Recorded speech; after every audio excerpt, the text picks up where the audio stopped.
A Christmas Carol.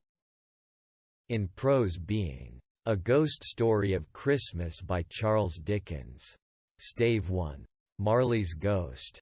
Marley was dead to begin with. There is no doubt whatever about that. The register of his burial was signed by the clergyman, the clerk, the undertaker, and the chief mourner. Scrooge signed it, and Scrooge's name was good upon change for anything he chose to put his hand to. Old Marley was as dead as a doornail. Mind, I don't mean to say that I know, of my own knowledge, what there is particularly dead about a doornail.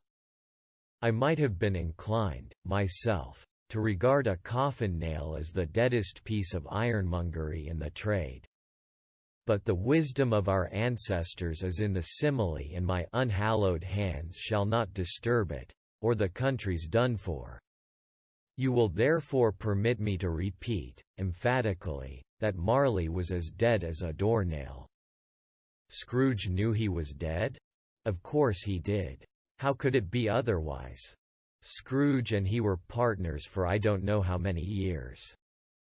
Scrooge was his sole executor, his sole administrator, his sole assign, his sole residuary legatee, his sole friend, and sole mourner. And even Scrooge was not so dreadfully cut up by the sad event, but that he was an excellent man of business on the very day of the funeral, and solemnized it with an undoubted bargain. The mention of Marley's funeral brings me back to the point I started from. There is no doubt that Marley was dead. This must be distinctly understood, or nothing wonderful can come of the story I am going to relate.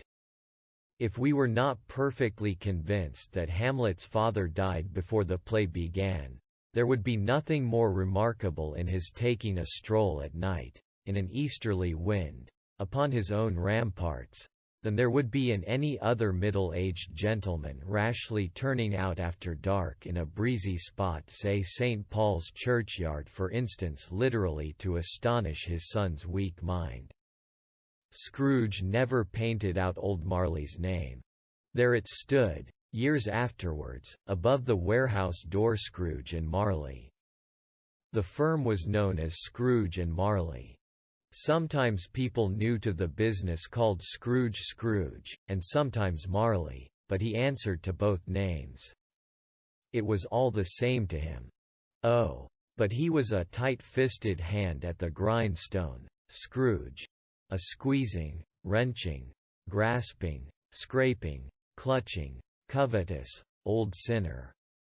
Hard and sharp as flint, from which no steel had ever struck out, generous fire, secret, and self-contained, and solitary as an oyster. The cold within him froze his old features, nipped his pointed nose, shriveled his cheek, stiffened his gait, made his eyes red, his thin lips blue, and spoke out shrewdly in his grating voice. A frosty rime was on his head, and on his eyebrows, and his wiry chin. He carried his own low temperature always about with him. He iced his office in the dog days and didn't thaw it 1 degree at Christmas. External heat and cold had little influence on Scrooge. No warmth could warm, no wintry weather chill him.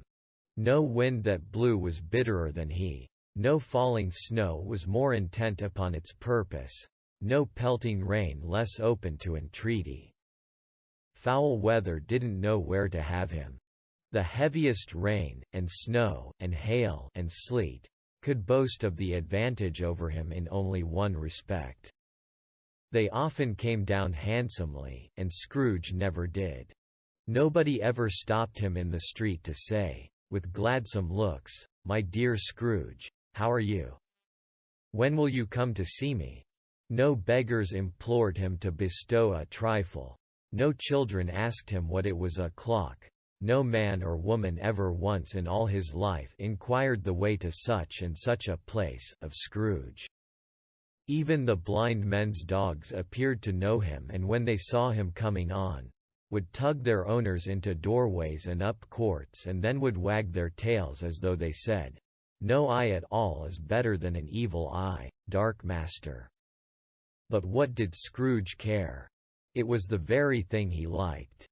To edge his way along the crowded paths of life, warning all human sympathy to keep its distance, was what the knowing ones call nuts to Scrooge.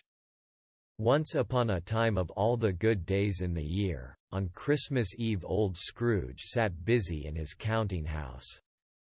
It was cold, bleak, biting weather, foggy withal, and he could hear the people in the court outside go wheezing up and down, beating their hands upon their breasts, and stamping their feet upon the pavement stones to warm them. The city clocks had only just gone 3, but it was quite dark already. It had not been light all day, and candles were flaring in the windows of the neighboring offices, like ruddy smears upon the palpable brown air. The fog came pouring in at every chink and keyhole, and was so dense without, that although the court was of the narrowest, the houses opposite were mere phantoms. To see the dingy cloud come drooping down, obscuring everything, one might have thought that nature lived hard by, and was brewing on a large scale. The door of Scrooge's counting-house was open that he might keep his eye upon his clerk, who in a dismal little cell beyond, a sort of tank, was copying letters. Scrooge had a very small fire, but the clerk's fire was so very much smaller that it looked like one coal. But he couldn't replenish it, for Scrooge kept the coal box in his own room, and so surely as the clerk came in with the shovel, the master predicted that it would be necessary for them to part. Wherefore the clerk put on his white comforter, and tried to warm himself at the candle, in which effort, not being a man of a strong imagination, he failed. "A Merry Christmas, Uncle! God save you!" cried a cheerful voice. It was the voice of Scrooge's nephew, who came upon him so quickly that this was the first intimation he had of his approach. "Bah!" said Scrooge, "humbug!" He had so heated himself with rapid walking in the fog and frost, this nephew of Scrooge's, that he was all in a glow. His face was ruddy and handsome, his eyes sparkled, and his breath smoked again. "Christmas a humbug, Uncle," said Scrooge's nephew. "You don't mean that, I am sure?" "I do," said Scrooge. "Merry Christmas! What right have you to be merry? What reason have you to be merry? You're poor enough." "Come, then," returned the nephew gaily. "What right have you to be dismal? What reason have you to be morose? You're rich enough." Scrooge, having no better answer ready on the spur of the moment, said, "Bah!" again, and followed it up with humbug. "Don't be cross, Uncle," said the nephew. "What else can I be," returned the uncle, "when I live in such a world of fools as this? Merry Christmas! Out upon Merry Christmas! What's Christmas time to you but a time for paying bills without money, a time for finding yourself a year older, but not an hour richer, a time for balancing your books and having every item in 'em through a round dozen of months presented dead against you? If I could work my will," said Scrooge indignantly, "every idiot who goes about with 'Merry Christmas' on his lips should be boiled with his own pudding, and buried with a stake of holly through his heart." "He should, Uncle," pleaded the nephew. "Nephew," returned the uncle sternly, "keep Christmas in your own way, and let me keep it in mine." "Keep it," repeated Scrooge's nephew. "But you don't keep it." "Let me leave it alone, then," said Scrooge. "Much good may it do you. Much good it has ever done you. There are many things from which I might have derived good, by which I have not profited, I dare say," returned the nephew. "Christmas among the rest. But I am sure I have always thought of Christmas time, when it has come round apart from the veneration due to its sacred name and origin, if anything belonging to it can be apart from that, as a good time, a kind, forgiving, charitable, pleasant time, the only time I know of, in the long calendar of the year, when men and women seem by one consent to open their shut-up hearts freely, and to think of people below them as if they really were fellow passengers to the grave, and not another race of creatures bound on other journeys. And therefore, uncle, though it has never put a scrap of gold or silver in my pocket, I believe that it has done me good, and will do me good, and I say, God bless it." The clerk in the tank involuntarily applauded. Becoming immediately sensible of the impropriety, he poked the fire, and extinguished the last frail spark forever. "Let me hear another sound from you," said Scrooge, "and you'll keep your Christmas by losing your situation. You're quite a powerful speaker, sir," he added, turning to his nephew. "I wonder you don't go into Parliament. Don't be angry, uncle. Come, dine with us tomorrow." Scrooge said that he would see him. Yes, indeed he did. He went the whole length of the expression, and said that he would see him in that extremity first. "But why?" cried Scrooge's nephew. "Why? Why did you get married?" said Scrooge. "Because I fell in love." "Because you fell in love," growled Scrooge, as if that were the only one thing in the world more ridiculous than a Merry Christmas. "Good afternoon." "Nay, uncle, but you never came to see me before that happened. Why give it as a reason for not coming now?" "Good afternoon," said Scrooge. "I want nothing from you, I ask nothing of you, why cannot we be friends?" "Good afternoon," said Scrooge. "I am sorry, with all my heart, to find you so resolute. We have never had any quarrel, to which I have been a party. But I have made the trial in homage to Christmas, and I'll keep my Christmas humor to the last. So a Merry Christmas, uncle." "Good afternoon," said Scrooge. "And a Happy New Year." "Good afternoon," said Scrooge. His nephew left the room without an angry word, notwithstanding. He stopped at the outer door to bestow the greetings of the season on the clerk, who, cold as he was warmer than Scrooge, for he returned them cordially. "There's another fellow," muttered Scrooge, who overheard him, "my clerk, with 15 shillings a week, and a wife and family, talking about a Merry Christmas.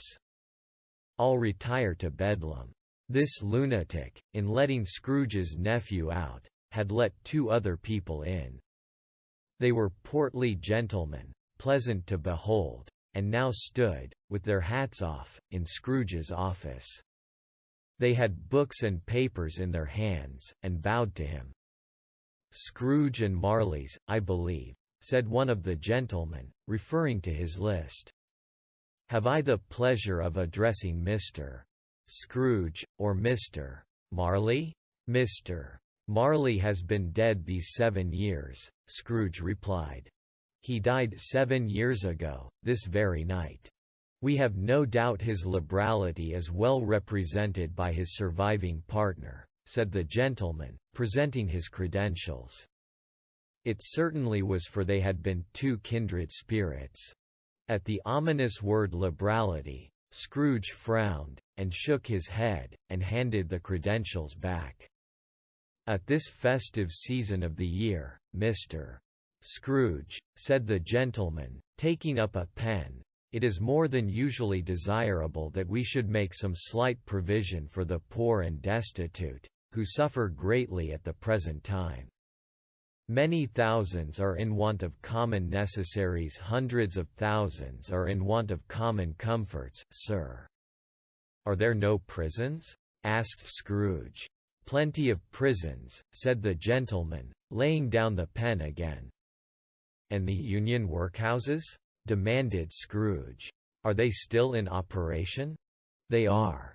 Still," returned the gentleman. "I wish I could say they were not." "The treadmill and the poor law are in full vigor, then?" said Scrooge. "Both very busy, sir." "Oh, I was afraid, from what you said at first, that something had occurred to stop them in their useful course," said Scrooge. "I'm very glad to hear it. Under the impression that they scarcely furnish Christian cheer of mind or body to the multitude, returned the gentleman, a few of us are endeavoring to raise a fund to buy the poor some meat and drink, and means of warmth. We choose this time, because it is a time, of all others, when want is keenly felt, and abundance rejoices. What shall I put you down for? Nothing, Scrooge replied. You wish to be anonymous? I wish to be left alone, said Scrooge. Since you ask me what I wish, gentlemen, that is my answer. I don't make merry myself at Christmas, and I can't afford to make idle people merry. I help to support the establishments I have mentioned. They cost enough, and those who are badly off must go there. Many can't go there, and many would rather die. If they would rather die, said Scrooge, they had better do it, and decrease the surplus population. Besides, excuse me, I don't know that. But you might know it, observed the gentleman. It's not my business, Scrooge returned. It's enough for a man to understand his own business, and not to interfere with other people's. Mine occupies me constantly. Good afternoon, gentlemen. Seeing clearly that it would be useless to pursue their point, the gentleman withdrew. Scrooge resumed his labors with an improved opinion of himself, and in a more facetious temper than was usual with him. Meanwhile the fog and darkness thickened so that people ran about with flaring links, proffering their services to go before horses and carriages, and conduct them on their way. The ancient tower of a church, whose gruff old bell was always peeping slyly down at Scrooge out of a Gothic window in the wall, became invisible, and struck the hours and quarters in the clouds, with tremulous vibrations afterwards, as if its teeth were chattering in its frozen head up there. The cold became intense.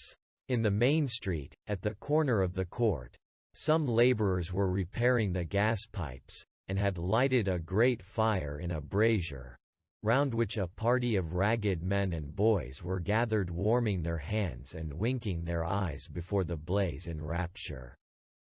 The water plug being left in solitude, its overflowing sullenly congealed, and turned to misanthropic ice.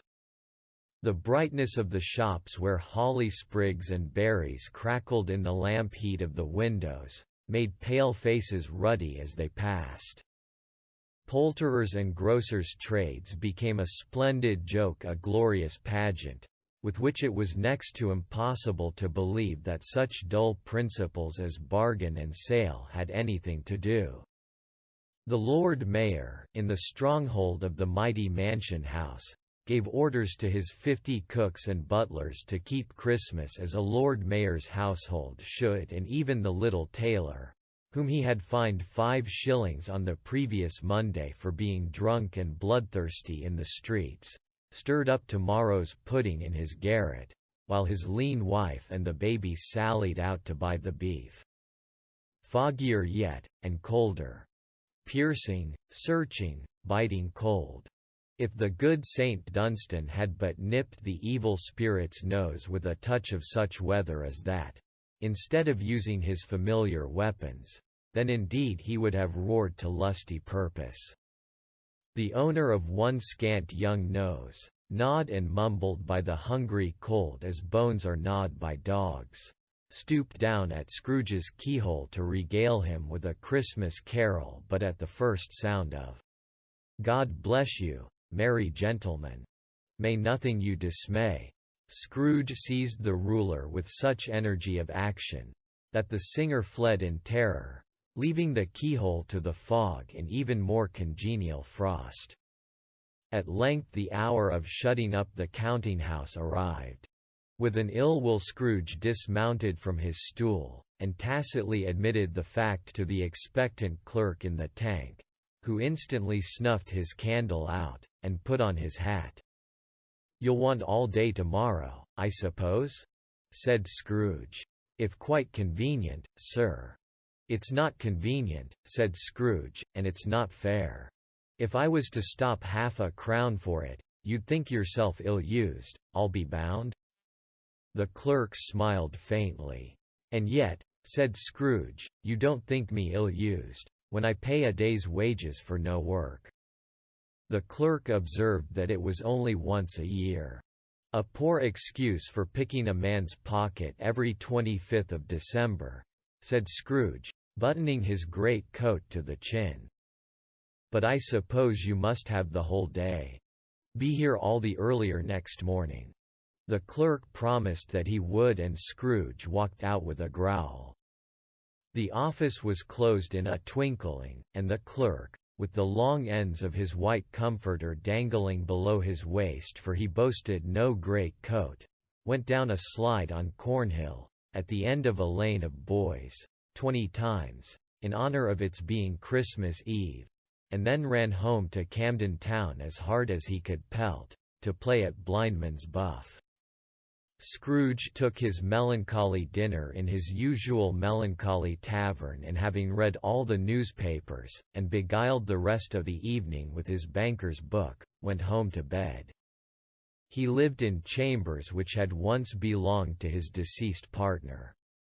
They were a gloomy suite of rooms, in a lowering pile of building up a yard, where it had so little business to be, that one could scarcely help fancying it must have run there when it was a young house, playing at hide-and-seek with other houses, and forgotten the way out again.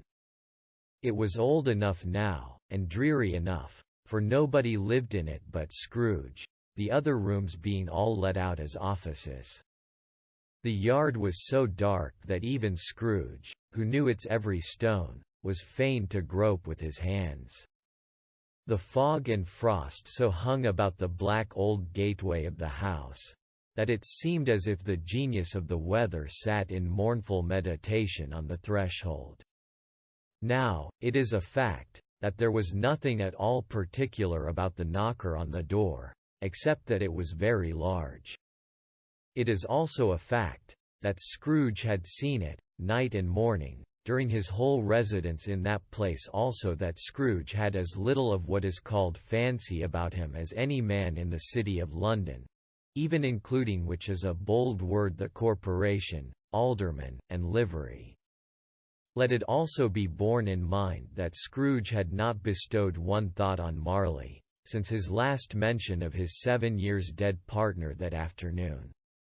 And then let any man explain to me, if he can, how it happened that Scrooge, having his key in the lock of the door, saw in the knocker, without its undergoing any intermediate process of change, not a knocker, but Marley's face. Marley's face. It was not in impenetrable shadow as the other objects in the yard were, but had a dismal light about it, like a bad lobster in a dark cellar. It was not angry or ferocious, but looked at Scrooge as Marley used to look, with ghostly spectacles turned up on its ghostly forehead. The hair was curiously stirred, as if by breath or hot air, and, though the eyes were wide open, they were perfectly motionless. That, and its livid color, made it horrible, but its horror seemed to be in spite of the face and beyond its control, rather than a part of its own expression. As Scrooge looked fixedly at this phenomenon, it was a knocker again. To say that he was not startled, or that his blood was not conscious of a terrible sensation to which it had been a stranger from infancy, would be untrue. But he put his hand upon the key he had relinquished, turned it sturdily, walked in, and lighted his candle. He did pause, with a moment's irresolution, before he shut the door, and he did look cautiously behind it first, as if he half expected to be terrified with the sight of Marley's pigtail sticking out into the hall. But there was nothing on the back of the door, except the screws and nuts that held the knocker on, so he said "Pooh, pooh," and closed it with a bang. The sound resounded through the house like thunder. Every room above, and every cask in the wine merchant's cellars below, appeared to have a separate peal of echoes of its own. Scrooge was not a man to be frightened by echoes. He fastened the door, and walked across the hall, and up the stairs slowly too, trimming his candle as he went.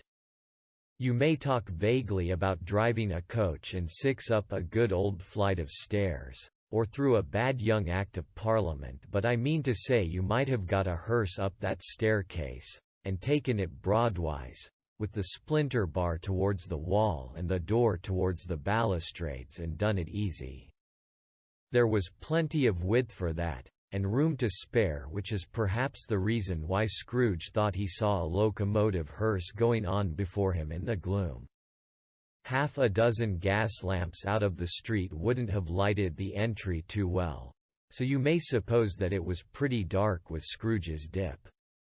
Up Scrooge went, not caring a button for that.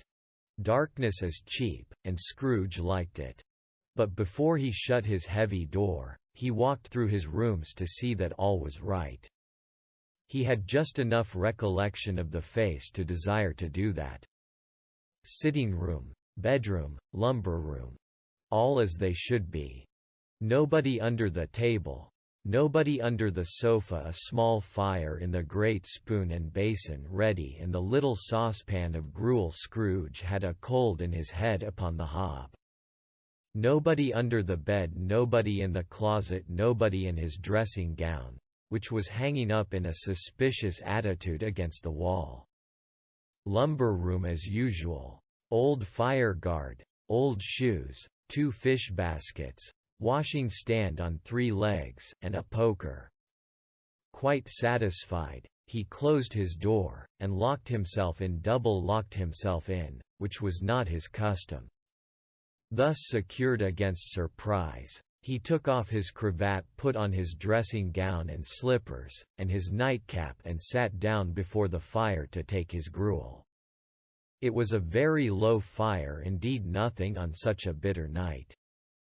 He was obliged to sit close to it, and brood over it, before he could extract the least sensation of warmth from such a handful of fuel. The fireplace was an old one, built by some Dutch merchant long ago, and paved all round with quaint Dutch tiles, designed to illustrate the Scriptures. There were Cains and Abels, Pharaoh's daughters, queens of Sheba, angelic messengers descending through the air on clouds like feather beds, Abrahams, Belshazzars, apostles putting off to sea in butter boats, hundreds of figures to attract his thoughts, and yet that face of Marley, 7 years dead, came like the ancient prophet's rod, and swallowed up the whole. If each smooth tile had been a blank at first, with power to shape some picture on its surface from the disjointed fragments of his thoughts, there would have been a copy of old Marley's head on every one. "Humbug," said Scrooge, and walked across the room. After several turns, he sat down again. As he threw his head back in the chair, his glance happened to rest upon a bell, a disused bell, that hung in the room, and communicated for some purpose now forgotten with a chamber in the highest story of the building. It was with great astonishment, and with a strange, inexplicable dread, that as he looked, he saw this bell begin to swing. It swung so softly in the outset that it scarcely made a sound, but soon it rang out loudly, and so did every bell in the house. This might have lasted half a minute, or a minute, but it seemed an hour. The bells ceased as they had begun, together. They were succeeded by a clanking noise, deep down below, as if some person were dragging a heavy chain over the casks in the wine merchant's cellar. Scrooge then remembered to have heard that ghosts in haunted houses were described as dragging chains. The cellar door flew open with a booming sound, and then he heard the noise much louder, on the floors below, then coming up the stairs, then coming straight towards his door. "It's humbug still," said Scrooge. "I won't believe it." His color changed though, when, without a pause, it came on through the heavy door, and passed into the room before his eyes. Upon its coming in, the dying flame leapt up, as though it cried, "I know him, Marley's ghost," and fell again. The same face, the very same. Marley in his pigtail, usual waistcoat, tights and boots, the tassels on the latter bristling, like his pigtail, and his coat skirts, and the hair upon his head. The chain he drew was clasped about his middle. It was long, and wound about him like a tail, and it was made for Scrooge observed it closely of cash boxes, keys, padlocks, ledgers, deeds, and heavy purses wrought in steel. His body was transparent, so that Scrooge, observing him, and looking through his waistcoat, could see the 2 buttons on his coat behind. Scrooge had often heard it said that Marley had no bowels, but he had never believed it until now. No, nor did he believe it even now. Though he looked the phantom through and through, and saw it standing before him, though he felt the chilling influence of its death-cold eyes and marked the very texture of the folded kerchief bound about its head and chin, which wrapper he had not observed before, he was still incredulous, and fought against his senses. "How now?" said Scrooge, caustic and cold as ever. "What do you want with me?"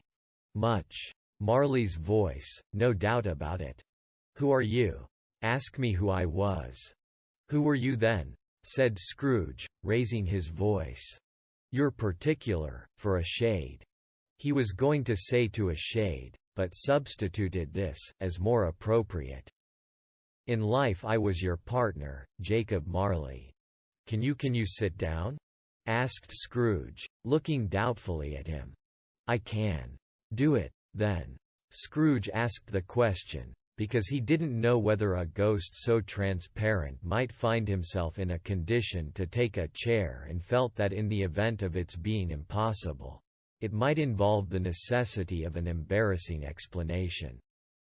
But the ghost sat down on the opposite side of the fireplace, as if he were quite used to it. "You don't believe in me," observed the ghost. "I don't," said Scrooge. "What evidence would you have of my reality beyond that of your senses?" "I don't know," said Scrooge. "Why do you doubt your senses?" "Because," said Scrooge, "a little thing affects them. A slight disorder of the stomach makes them cheats. You may be an undigested bit of beef, a blot of mustard, a crumb of cheese, a fragment of an underdone potato. There's more of gravy than of grave about you, whatever you are." Scrooge was not much in the habit of cracking jokes, nor did he feel, in his heart, by any means waggish then.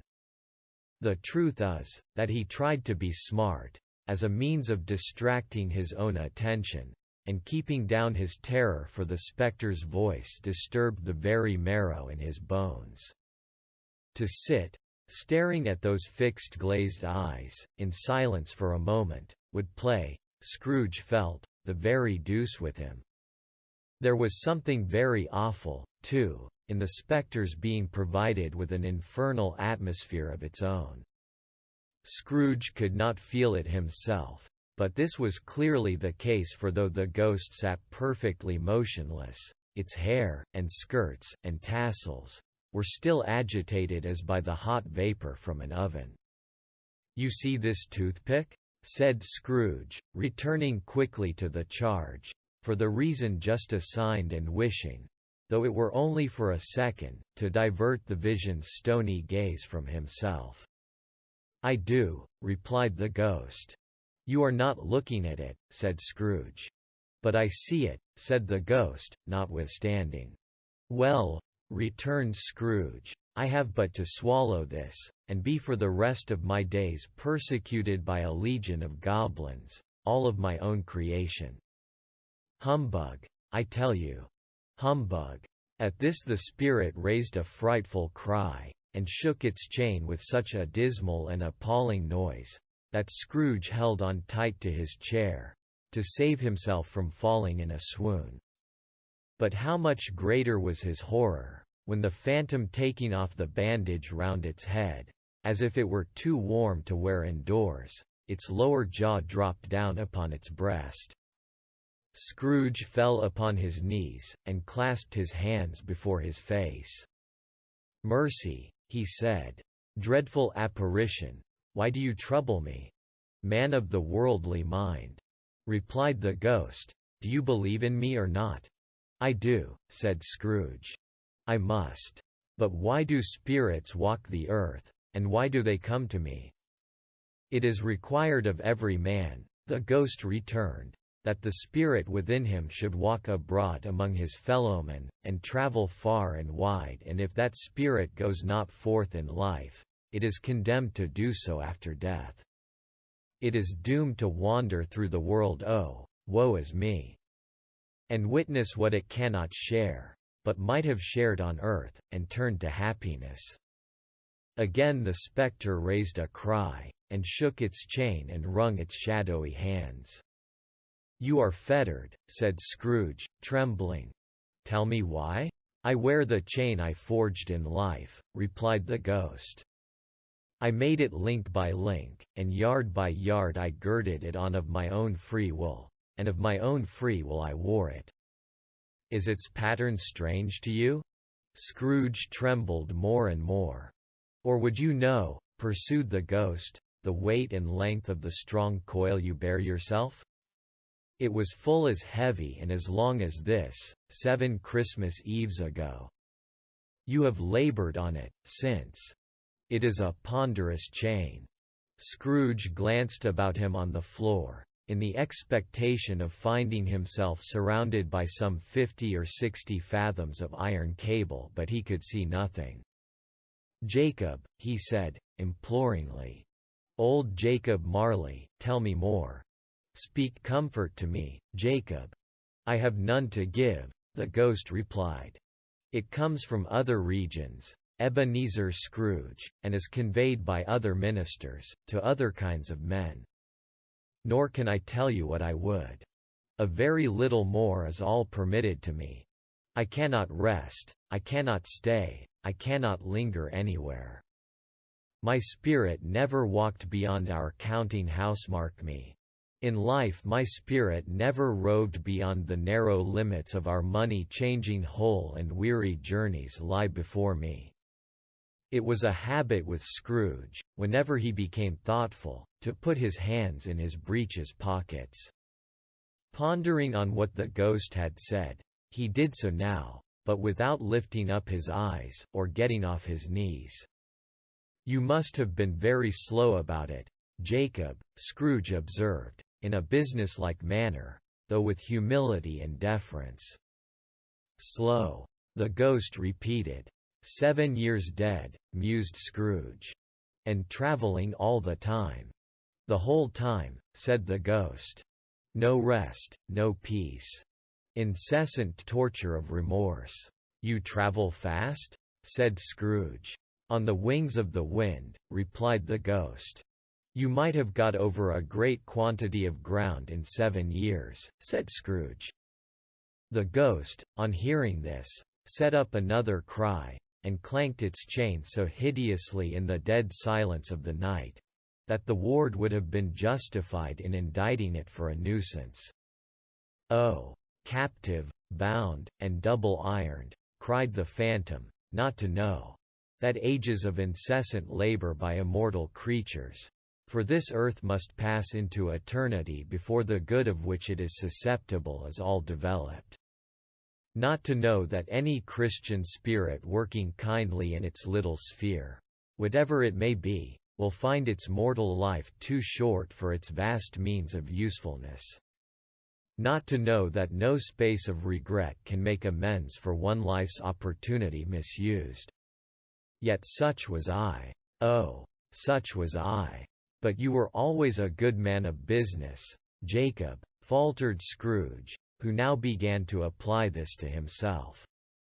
"Business!" cried the ghost, wringing its hands again. "Mankind was my business.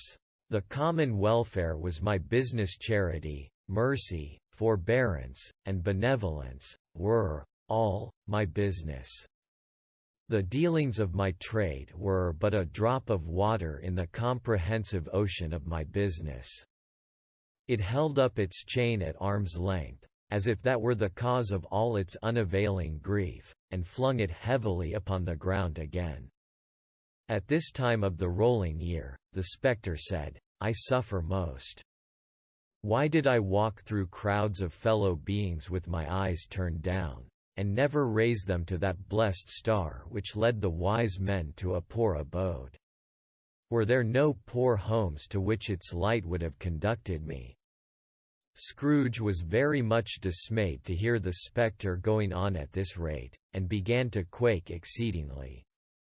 "Hear me," cried the ghost. "My time is nearly gone."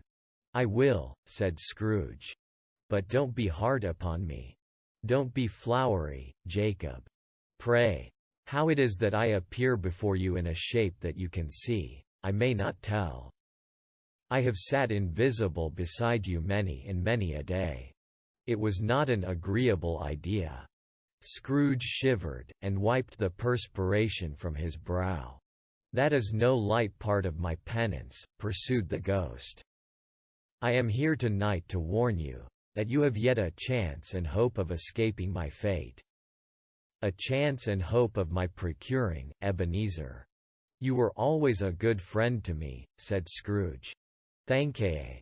You will be haunted," resumed the ghost, "by 3 spirits." Scrooge's countenance fell almost as low as the ghost's had done. "Is that the chance and hope you mentioned, Jacob?" he demanded, in a faltering voice. "It is. I think I'd rather not," said Scrooge. "Without their visits," said the ghost, "you cannot hope to shun the path I tread. Expect the first tomorrow, when the bell tolls 1. Couldn't I take 'em all at once, and have it over, Jacob?" hinted Scrooge. "Expect the second on the next night at the same hour. The third upon the next night when the last stroke of 12 has ceased to vibrate. Look to see me no more, and look that, for your own sake, you remember what has passed between us." When it had said these words, the spectre took its wrapper from the table, and bound it round its head, as before. Scrooge knew this, by the smart sound its teeth made, when the jaws were brought together by the bandage. He ventured to raise his eyes again, and found his supernatural visitor confronting him in an erect attitude, with its chain wound over and about its arm. The apparition walked backward from him, and at every step it took, the window raised itself a little, so that when the spectre reached it, it was wide open. It beckoned Scrooge to approach, which he did. When they were within 2 paces of each other, Marley's ghost held up its hand, warning him to come no nearer. Scrooge stopped. Not so much in obedience, as in surprise and fear, for on the raising of the hand, he became sensible of confused noises in the air and coherent sounds of lamentation and regret, wailings inexpressibly sorrowful and self-accusatory. The spectre, after listening for a moment, joined in the mournful dirge and floated out upon the bleak, dark night. Scrooge followed to the window, desperate in his curiosity. He looked out. The air was filled with phantoms, wandering hither and thither in restless haste, and moaning as they went. Every one of them wore chains like Marley's ghost. Some few they might be guilty governments were linked together, none were free. Many had been personally known to Scrooge in their lives.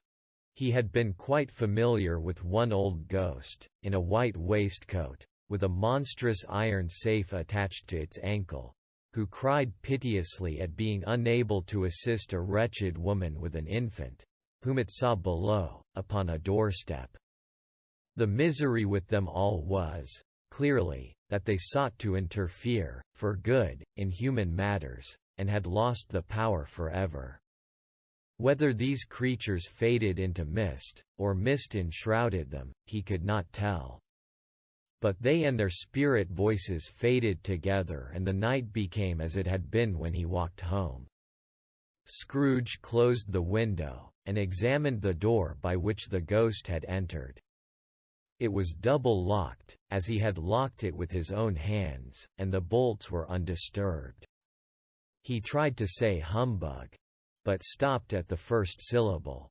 And being, from the emotion he had undergone, or the fatigues of the day, or his glimpse of the invisible world, or the dull conversation of the ghost, or the lateness of the hour, much in need of repose, went straight to bed, without undressing, and fell asleep upon the instant.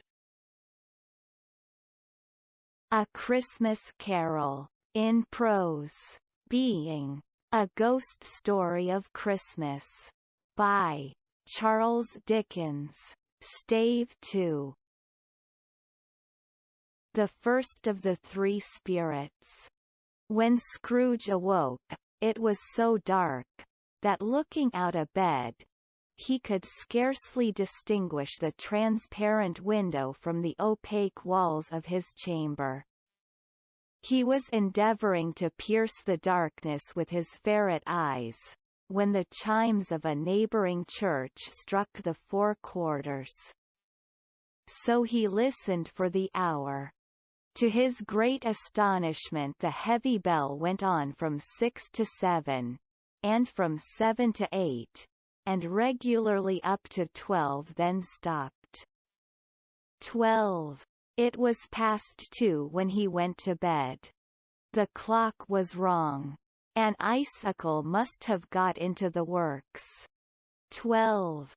He touched the spring of his repeater, to correct this most preposterous clock.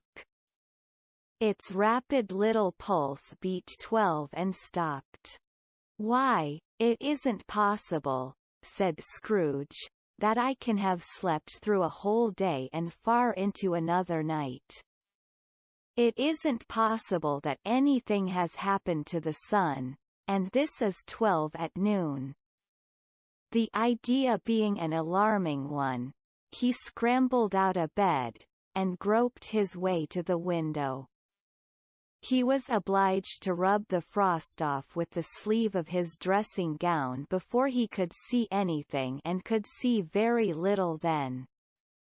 All he could make out was, that it was still very foggy and extremely cold, and that there was no noise of people running to and fro, and making a great stir, as there unquestionably would have been if night had beaten off bright day, and taken possession of the world. This was a great relief, because 3 days after sight of this first of exchange pay to Mr. Ebenezer Scrooge or his order, and so forth, would have become a mere United States security if there were no days to count by. Scrooge went to bed again, and thought, and thought, and thought it over and over and over, and could make nothing of it. The more he thought, the more perplexed he was, and the more he endeavored not to think, the more he thought. Marley's ghost bothered him exceedingly. Every time he resolved within himself, after mature inquiry, that it was all a dream, his mind flew back again, like a strong spring released, to its first position, and presented the same problem to be worked all through: was it a dream or not? Scrooge lay in this state until the chime had gone 3 quarters more, when he remembered, on a sudden, that the ghost had warned him of a visitation when the bell tolled 1. He resolved to lie awake until the hour was past, and, considering that he could no more go to sleep than go to heaven, this was perhaps the wisest resolution in his power. The quarter was so long, that he was more than once convinced he must have sunk into a doze unconsciously, and missed the clock. At length it broke upon his listening ear. Ding! Dong! "A quarter past," said Scrooge, counting. Ding! Dong! "Half past," said Scrooge. Ding! Dong. A quarter to it, said Scrooge. Ding. Dong. The hour itself, said Scrooge, triumphantly, and nothing else. He spoke before the hour bell sounded, which it now did with a deep, dull, hollow, melancholy one. Light flashed up in the room upon the instant, and the curtains of his bed were drawn. The curtains of his bed were drawn aside, I tell you, by a hand. Not the curtains at his feet, nor the curtains at his back, but those to which his face was addressed. The curtains of his bed were drawn aside, and Scrooge, starting up into a half-recumbent attitude, found himself face to face with the unearthly visitor who drew them as close to it as I am now to you, and I am standing in the spirit at your elbow. It was a strange figure, like a child, yet not so like a child as like an old man, viewed through some supernatural medium, which gave him the appearance of having receded from the view, and being diminished to a child's proportions. Its hair, which hung about its neck and down its back, was white as if with age, and yet the face had not a wrinkle in it, and the tenderest bloom was on the skin. The arms were very long and muscular, the hands the same, as if its hold were of uncommon strength. Its legs and feet, most delicately formed, were, like those upper members, bare. It wore a tunic of the purest white, and round its waist was bound a lustrous belt, the sheen of which was beautiful. It held a branch of fresh green holly in its hand, and, in singular contradiction of that wintry emblem, had its dress trimmed with summer flowers. But the strangest thing about it was, that from the crown of its head there sprung a bright clear jet of light, by which all this was visible, and which was doubtless the occasion of its using, in its duller moments, a great extinguisher for a cap, which it now held under its arm. Even this, though, when Scrooge looked at it with increasing steadiness, was not its strangest quality. For as its belt sparkled and glittered now in one part and now in another, and what was light one instant, at another time was dark, so the figure itself fluctuated in its distinctness, being now a thing with one arm, now with one leg, now with 20 legs, now a pair of legs without a head, now a head without a body, of which dissolving parts, no outline would be visible in the dense gloom wherein they melted away. And in the very wonder of this, it would be itself again distinct and clear as ever. Are you the spirit, sir, whose coming was foretold to me? Asked Scrooge. I am. The voice was soft and gentle, singularly low, as if instead of being so close beside him, it were at a distance. Who, and what are you? Scrooge demanded. I am the ghost of Christmas past. Long past? Inquired Scrooge, observant of its dwarfish stature. No, your past. Perhaps, Scrooge could not have told anybody why, if anybody could have asked him, but he had a special desire to see the spirit in his cap, and begged him to be covered. What? Exclaimed the ghost. Would you so soon put out, with worldly hands, the light I give? Is it not enough that you are one of those whose passions made this cap, and force me through whole trains of years to wear it low upon my brow? Scrooge reverently disclaimed all intention to offend or any knowledge of having wilfully bonneted the spirit at any period of his life. He then made bold to inquire what business brought him there. "Your welfare," said the ghost. Scrooge expressed himself much obliged, but could not help thinking that a night of unbroken rest would have been more conducive to that end. The spirit must have heard him thinking, for it said immediately, "Your reclamation, then. Take heed." It put out its strong hand as it spoke, and clasped him gently by the arm. "Rise, and walk with me." It would have been in vain for Scrooge to plead that the weather and the hour were not adapted to pedestrian purposes, that bed was warm, and the thermometer a long way below freezing, that he was clad but lightly in his slippers, dressing gown, and nightcap, and that he had a cold upon him at that time. The grasp, though gentle as a woman's hand, was not to be resisted. He rose, but finding that the spirit made towards the window, clasped his robe in supplication. "I am a mortal," Scrooge remonstrated, "and liable to fall."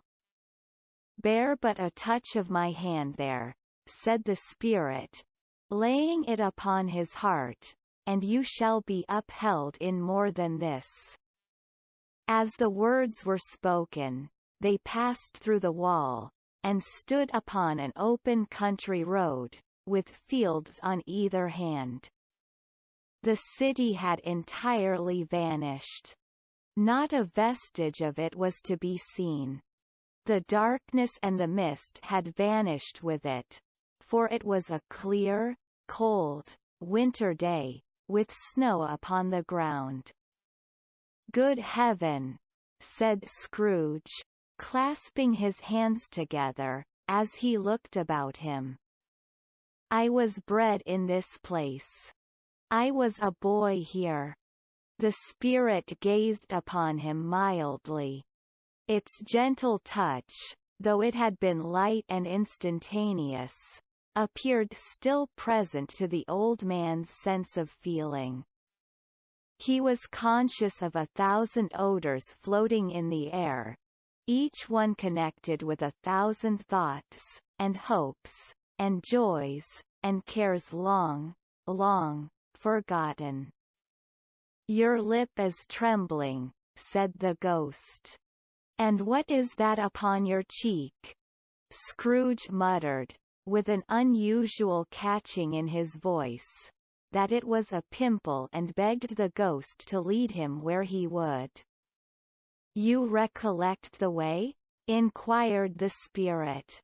"Remember it," cried Scrooge with fervor. "I could walk it blindfold. Strange to have forgotten it for so many years," observed the ghost. "Let us go on." They walked along the road, Scrooge recognizing every gate, and post, and tree, until a little market town appeared in the distance, with its bridge, its church, and winding river. Some shaggy ponies now were seen trotting towards them with boys upon their backs, who called to other boys in country gigs and carts, driven by farmers. All these boys were in great spirits, and shouted to each other, until the broad fields were so full of merry music, that the crisp air laughed to hear it. "These are but shadows of the things that have been," said the ghost. "They have no consciousness of us." The jocund travellers came on, and as they came, Scrooge knew and named them everyone. Why was he rejoiced beyond all bounds to see them? Why did his cold eye glisten, and his heart leap up as they went past? Why was he filled with gladness when he heard them give each other Merry Christmas, as they parted at crossroads and byways, for their several homes? What was Merry Christmas to Scrooge? Out upon Merry Christmas. What good had it ever done to him? The school is not quite deserted, said the ghost. A solitary child, neglected by his friends, is left there still. Scrooge said he knew it. And he sobbed. They left the high road, by a well-remembered lane, and soon approached a mansion of dull red brick, with a little weathercock-surmounted cupola on the roof, and a bell hanging in it. It was a large house, but one of broken fortunes, for the spacious offices were little used. Their walls were damp and mossy, their windows broken, and their gates decayed. Fowls clucked and strutted in the stables, and the coach houses and sheds were overrun with grass. Nor was it more retentive of its ancient state, within, for entering the dreary hall, and glancing through the open doors of many rooms, they found them poorly furnished, cold, and vast. There was an earthy savour in the air, a chilly bareness in the place, which associated itself somehow with too much getting up by candle light, and not too much to eat. They went, the ghost and Scrooge, across the hall, to a door at the back of the house. It opened before them, and disclosed a long, bare, melancholy room, made barer still by lines of plain deal forms and desks.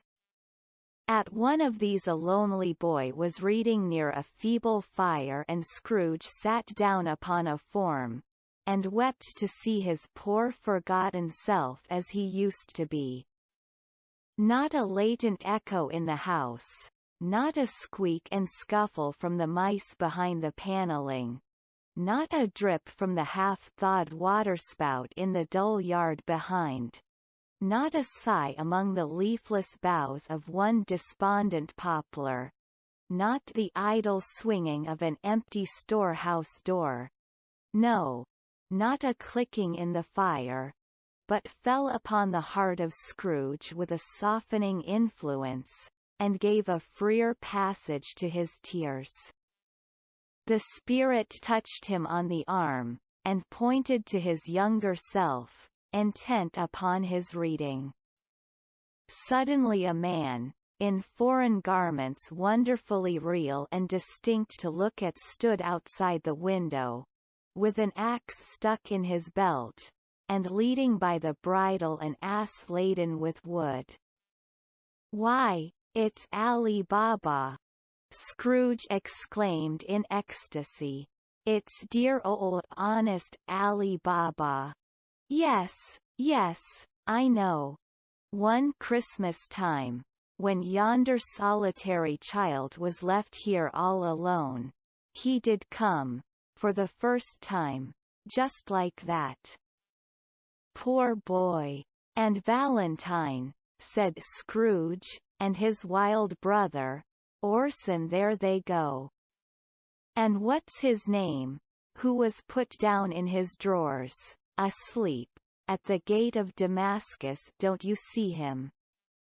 And the Sultan's groom turned upside down by the genii, there he is upon his head. Serve him right. I'm glad of it.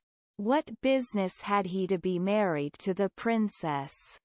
To hear Scrooge expending all the earnestness of his nature on such subjects, in a most extraordinary voice between laughing and crying, and to see his heightened and excited face, would have been a surprise to his business friends in the city, indeed. "There's the parrot!" cried Scrooge. "Green body and yellow tail, with a thing like a lettuce growing out of the top of his head, there he is. Poor Robin Crusoe, he called him, when he came home again after sailing round the island. Poor Robin Crusoe, where have you been, Robin Crusoe? The man thought he was dreaming, but he wasn't. It was the parrot, you know. There goes Friday, running for his life to the little creek. Halloa! Hoop! Halloo! Then, with a rapidity of transition very foreign to his usual character, he said, in pity for his former self, poor boy. And cried again. I wish, Scrooge muttered, putting his hand in his pocket, and looking about him, after drying his eyes with his cuff, but it's too late now. What is the matter? Asked the spirit. Nothing, said Scrooge. Nothing. There was a boy singing a Christmas carol at my door last night. I should like to have given him something, that's all. The ghost smiled thoughtfully, and waved its hand, saying as it did so, let us see another Christmas. Scrooge's former self grew larger at the words, and the room became a little darker and more dirty. The panels shrunk, the windows cracked, fragments of plaster fell out of the ceiling, and the naked laths were shown instead. But how all this was brought about, Scrooge knew no more than you do. He only knew that it was quite correct that everything had happened so that there he was, alone again, when all the other boys had gone home for the jolly holidays. He was not reading now, but walking up and down despairingly. Scrooge looked at the ghost, and with a mournful shaking of his head, glanced anxiously towards the door. It opened and a little girl, much younger than the boy, came darting in, and putting her arms about his neck, and often kissing him, addressed him as her dear, dear brother. I have come to bring you home, dear brother, said the child, clapping her tiny hands, and bending down to laugh. To bring you home, home, home. Home, little Fan? Returned the boy. Yes, said the child, brimful of glee. Home, for good and all. Home, for ever and ever. Father is so much kinder than he used to be, that home's like heaven. He spoke so gently to me one dear night when I was going to bed, that I was not afraid to ask him once more if you might come home, and he said yes, you shouldn't send me in a coach to bring you. And you're to be a man, said the child, opening her eyes, and are never to come back here, but first, we're to be together all the Christmas long, and have the merriest time in all the world. You are quite a woman, little Fan, exclaimed the boy. She clapped her hands and laughed, and tried to touch his head, but being too little, laughed again, and stood on tiptoe to embrace him.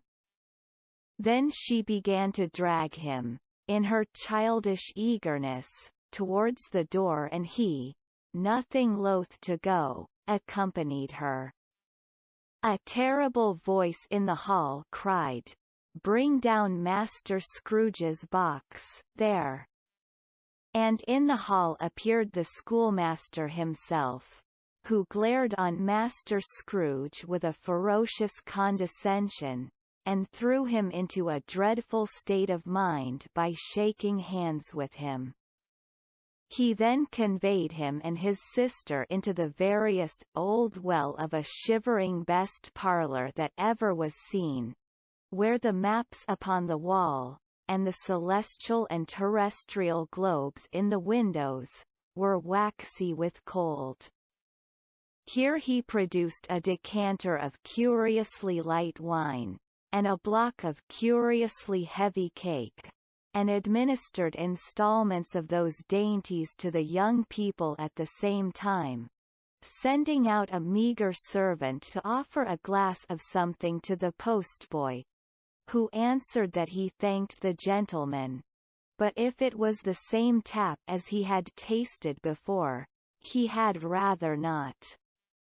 Master Scrooge's trunk being by this time tied on to the top of the chaise, the children bade the schoolmaster good-bye right willingly, and getting into it, drove gaily down the garden sweep, the quick wheels dashing the hoar frost and snow from off the dark leaves of the evergreens like spray. Always a delicate creature, whom a breath might have withered, said the ghost. But she had a large heart. So she had, cried Scrooge. You're right. I will not gainsay it, spirit. God forbid. She died a woman, said the ghost, and had, as I think, children. One child, Scrooge returned. True, said the ghost. Your nephew.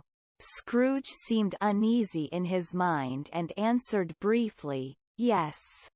Although they had but that moment left the school behind them, they were now in the busy thoroughfares of a city, where shadowy passengers passed and repassed, where shadowy carts and coaches battled for the way, and all the strife and tumult of a real city were. It was made plain enough, by the dressing of the shops, that here too it was Christmas time again, but it was evening, and the streets were lighted up.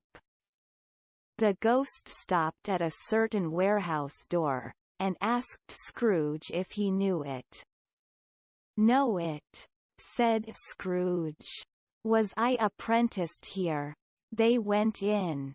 At sight of an old gentleman in a Welsh wig, sitting behind such a high desk, that if he had been 2 inches taller he must have knocked his head against the ceiling, Scrooge cried in great excitement.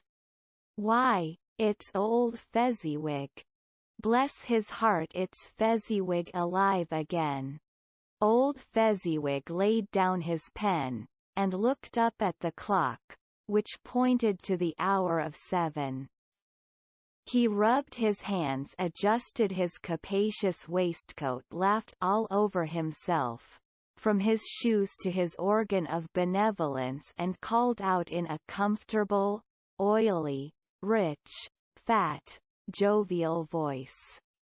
Yo-ho, there, Ebenezer. Dick. Scrooge's former self, now grown a young man, came briskly in, accompanied by his fellow prentice.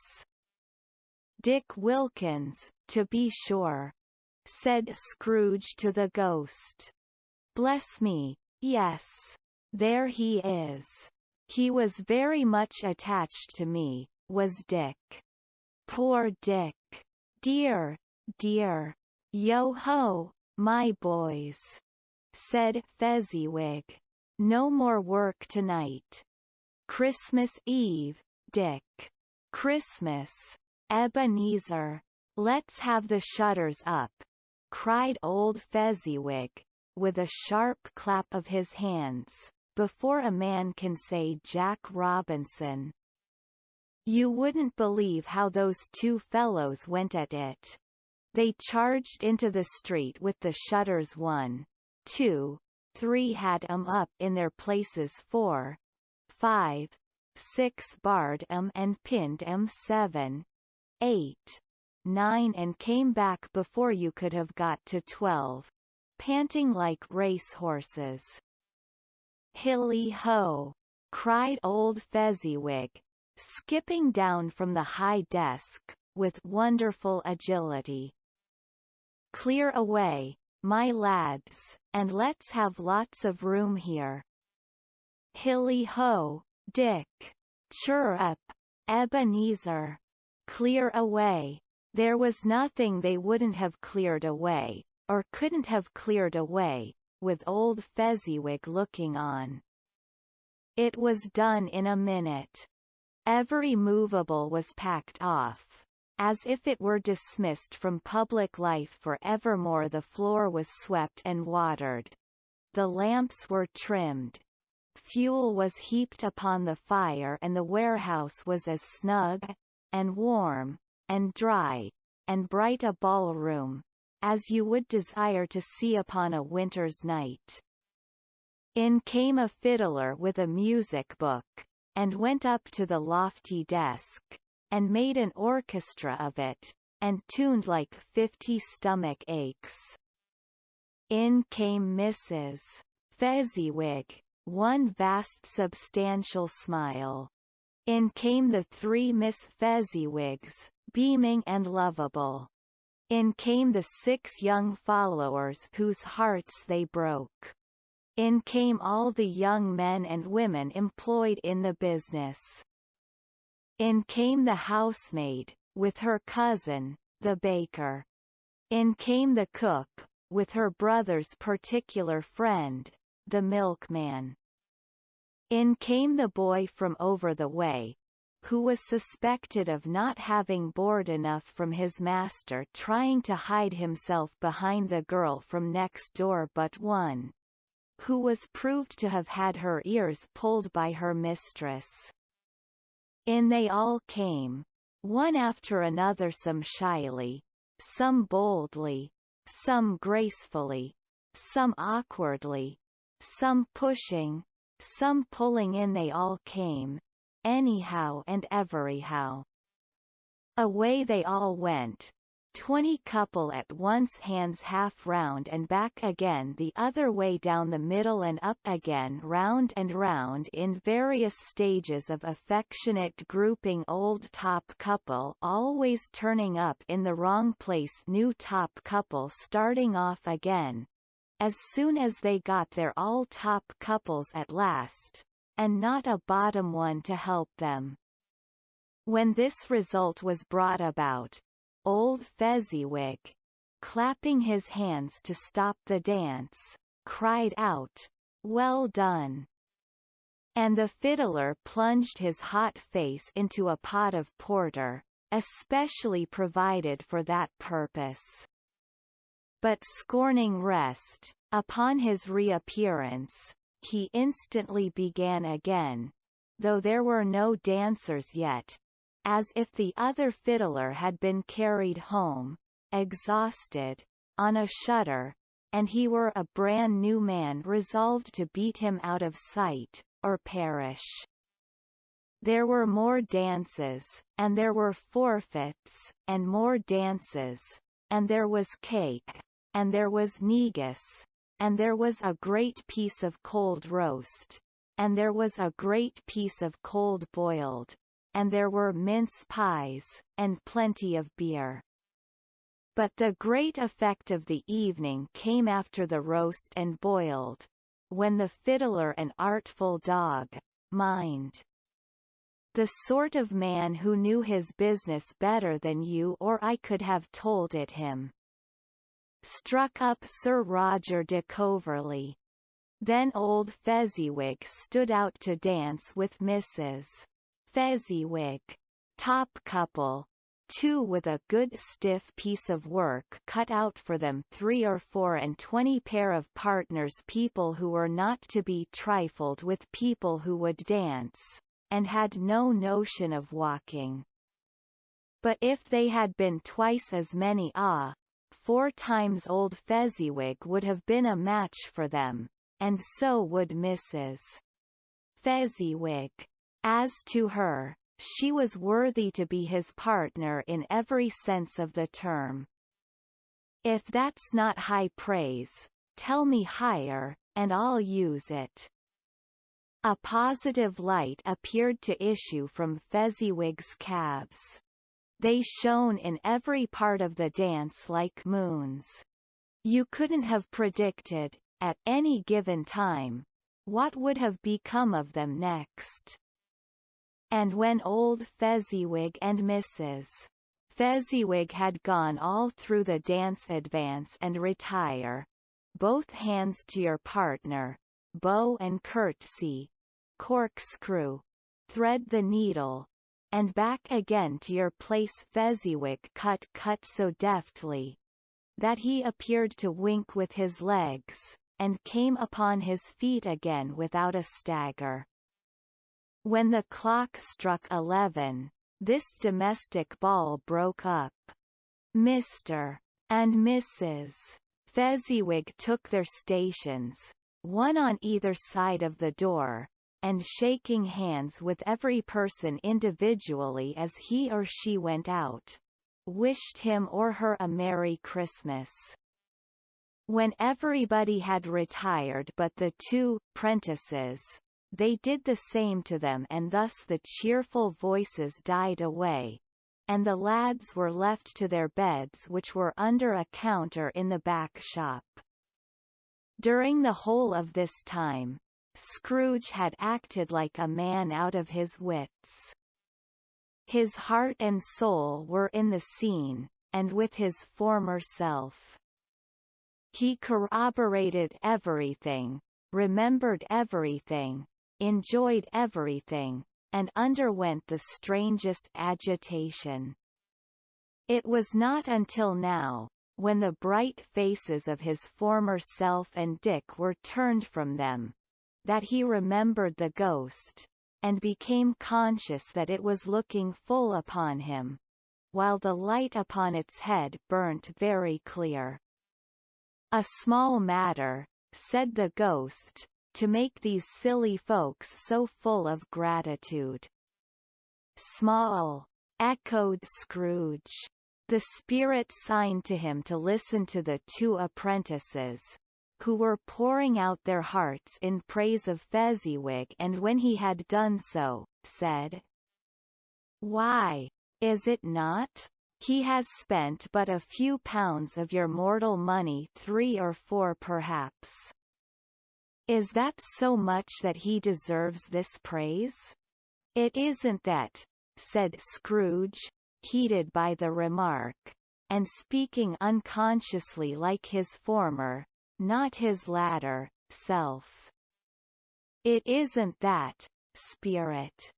He has the power to render us happy or unhappy, to make our service light or burdensome, a pleasure or a toil. Say that his power lies in words and looks in things so slight and insignificant that it is impossible to add and count 'em up. What then? The happiness he gives is quite as great as if it cost a fortune." He felt the spirit's glance, and stopped. "What is the matter?" asked the ghost. "Nothing particular," said Scrooge. "Something, I think?" the ghost insisted. "No," said Scrooge, "no. I should like to be able to say a word or two to my clerk just now. That's all." His former self turned down the lamps as he gave utterance to the wish, and Scrooge and the ghost again stood side by side in the open air. "My time grows short," observed the spirit. "Quick!" This was not addressed to Scrooge, or to anyone whom he could see, but it produced an immediate effect. For again Scrooge saw himself. He was older now, a man in the prime of life. His face had not the harsh and rigid lines of later years, but it had begun to wear the signs of care and avarice. There was an eager, greedy, restless motion in the eye, which showed the passion that had taken root, and where the shadow of the growing tree would fall.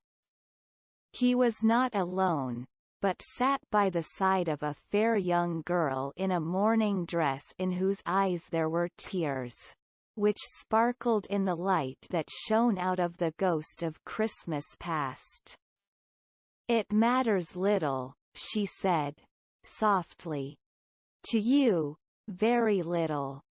Another idol has displaced me, and if it can cheer and comfort you in time to come, as I would have tried to do, I have no just cause to grieve. What idol has displaced you? He rejoined. A golden one. This is the even-handed dealing of the world. He said. There is nothing on which it is so hard as poverty, and there is nothing it professes to condemn with such severity as the pursuit of wealth. You fear the world too much, she answered, gently.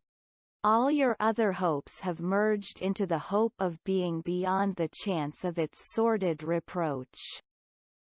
I have seen your nobler aspirations fall off one by one, until the master passion, gain, engrosses you. Have I not? What then? He retorted. Even if I have grown so much wiser, what then? I am not changed towards you. She shook her head. Am I? Our contract is an old one. It was made when we were both poor and content to be so, until, in good season, we could improve our worldly fortune by our patient industry. You are changed. When it was made, you were another man. I was a boy, he said impatiently. Your own feeling tells you that you are not what you are, she returned. I am. That which promised happiness when we were one in heart, is fraught with misery now that we are two. How often and how keenly I have thought of this, I will not say. It is enough that I have thought of it, and can release you. Have I ever sought release? In words. No, never. In what, then? In a changed nature, in an altered spirit, in another atmosphere of life, another hope as its great end. In everything that made my love of any worth or value in your sight. If this had never been between us, said the girl, looking mildly, but with steadiness, upon him, tell me, would you seek me out and try to win me now? Ah, no. He seemed to yield to the justice of this supposition, in spite of himself. But he said with a struggle, you think not. I would gladly think otherwise if I could, she answered. Heaven knows. When I have learned a truth like this, I know how strong and irresistible it must be. But if you were free today, tomorrow, yesterday, can even I believe that you would choose a dowerless girl, you who, in your very confidence with her, weigh everything by gain, or, choosing her, if for a moment you were false enough to your one guiding principle to do so, do I not know that your repentance and regret would surely follow? I do, and I release you. With a full heart, for the love of him you once were. He was about to speak, but with her head turned from him, she resumed. You may the memory of what is past half makes me hope you will have pain in this.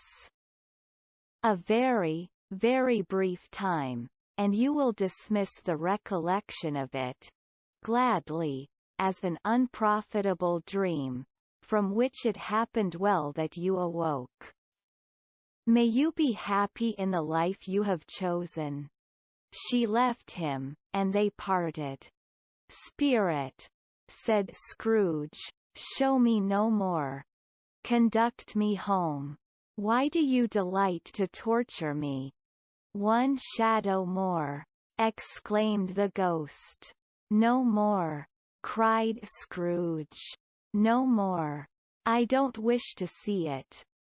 Show me no more. But the relentless ghost pinioned him in both his arms, and forced him to observe what happened next. They were in another scene and place a room, not very large or handsome, but full of comfort.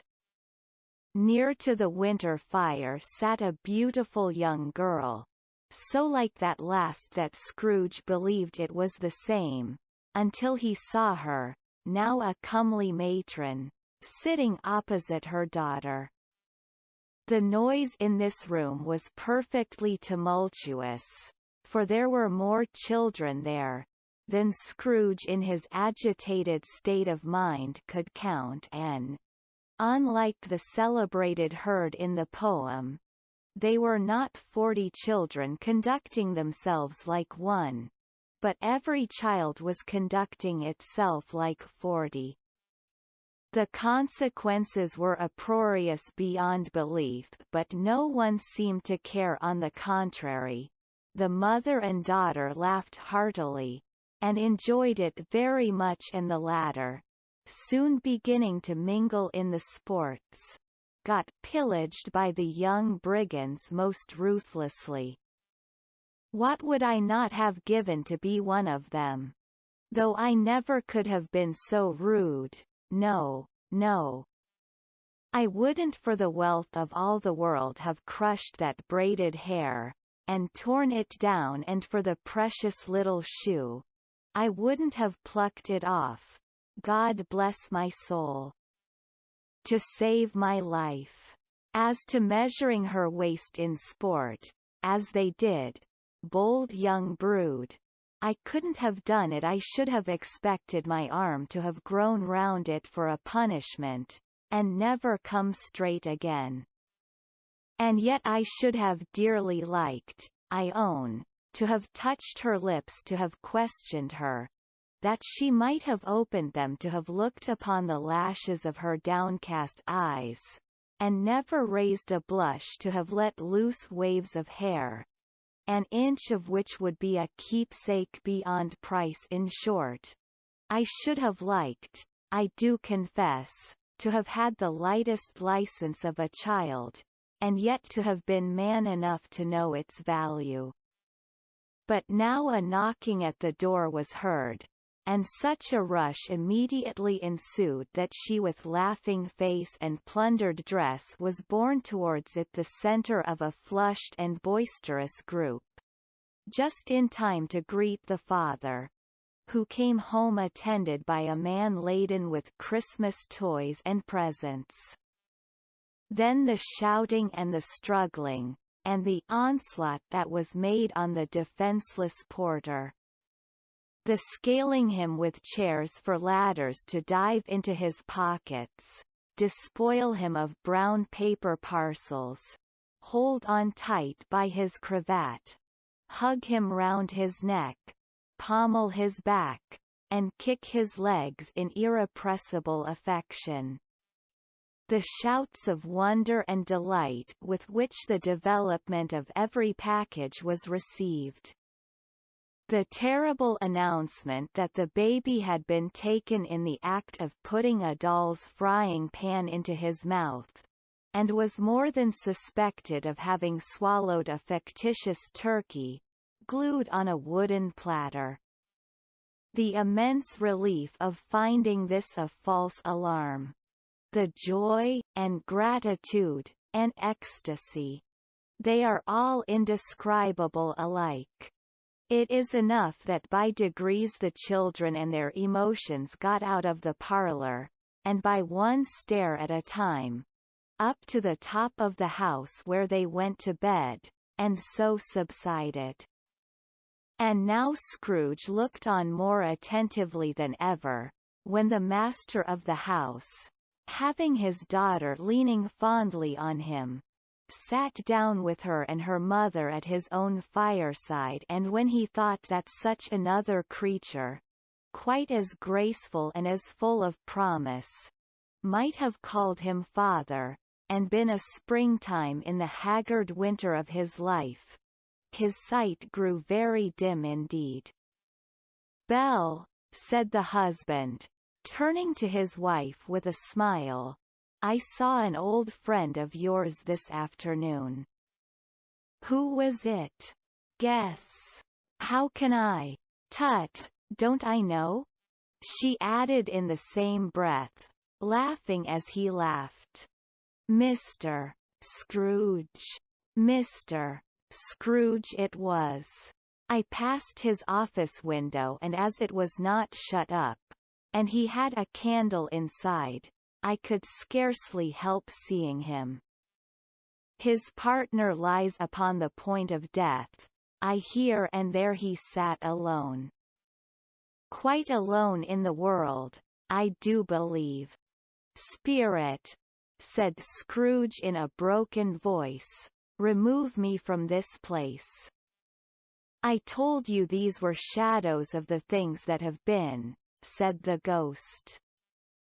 That they are what they are, do not blame me. Remove me, Scrooge exclaimed, I cannot bear it. He turned upon the ghost, and seeing that it looked upon him with a face, in which in some strange way there were fragments of all the faces it had shown him, wrestled with it. Leave me. Take me back. Haunt me no longer.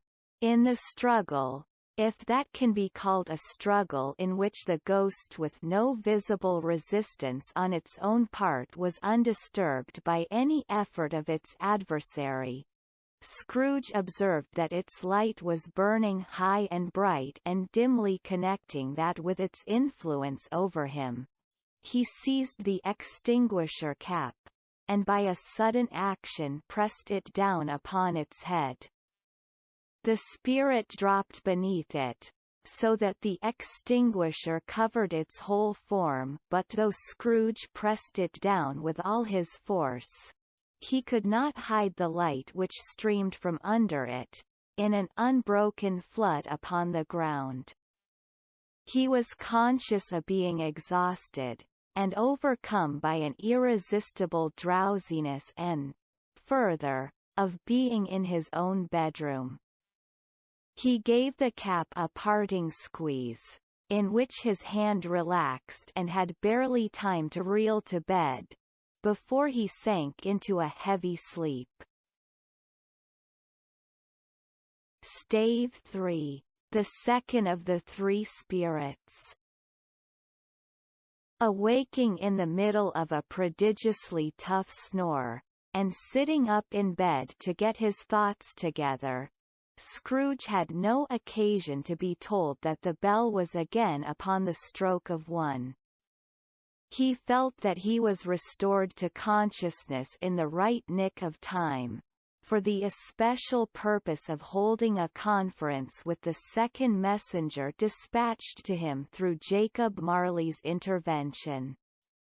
But finding that he turned uncomfortably cold when he began to wonder which of his curtains this new spectre would draw back, he put them every one aside with his own hands and lying down again, established a sharp lookout all round the bed.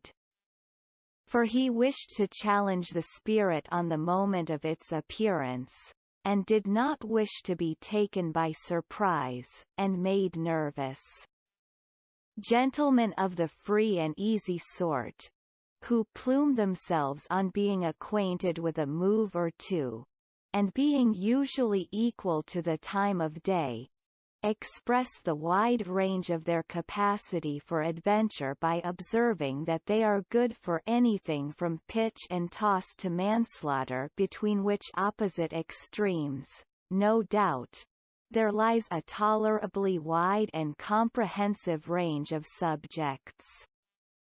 Without venturing for Scrooge quite as heartily as this, I don't mind calling on you to believe that he was ready for a good broad field of strange appearances, and that nothing between a baby and rhinoceros would have astonished him very much. Now, being prepared for almost anything, he was not by any means prepared for nothing, and, consequently, when the bell struck 1, and no shape appeared, he was taken with a violent fit of trembling. 5 minutes, 10 minutes, a quarter of an hour went by, yet nothing came. All this time, he lay upon his bed, the very core and center of a blaze of ruddy light, which streamed upon it when the clock proclaimed the hour and which, being only light, was more alarming than a dozen ghosts, as he was powerless to make out what it meant, or would be at, and was sometimes apprehensive that he might be at that very moment an interesting case of spontaneous combustion, without having the consolation of knowing it.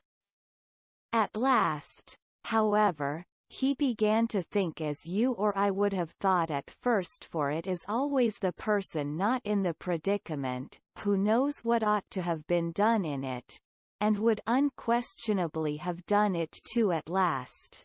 I say, he began to think that the source and secret of this ghostly light might be in the adjoining room, from whence, on further tracing it, it seemed to shine.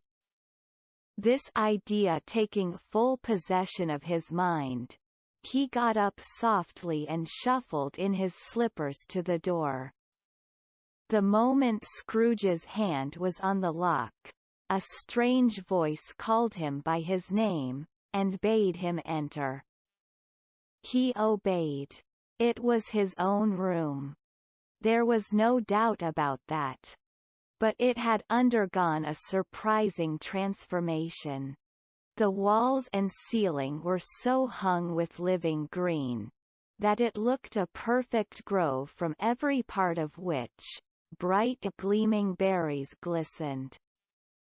The crisp leaves of holly, mistletoe, and ivy reflected back the light, as if so many little mirrors had been scattered there, and such a mighty blaze went roaring up the chimney, as that dull petrification of a hearth had never known in Scrooge's time, or Marley's, or for many and many a winter season gone.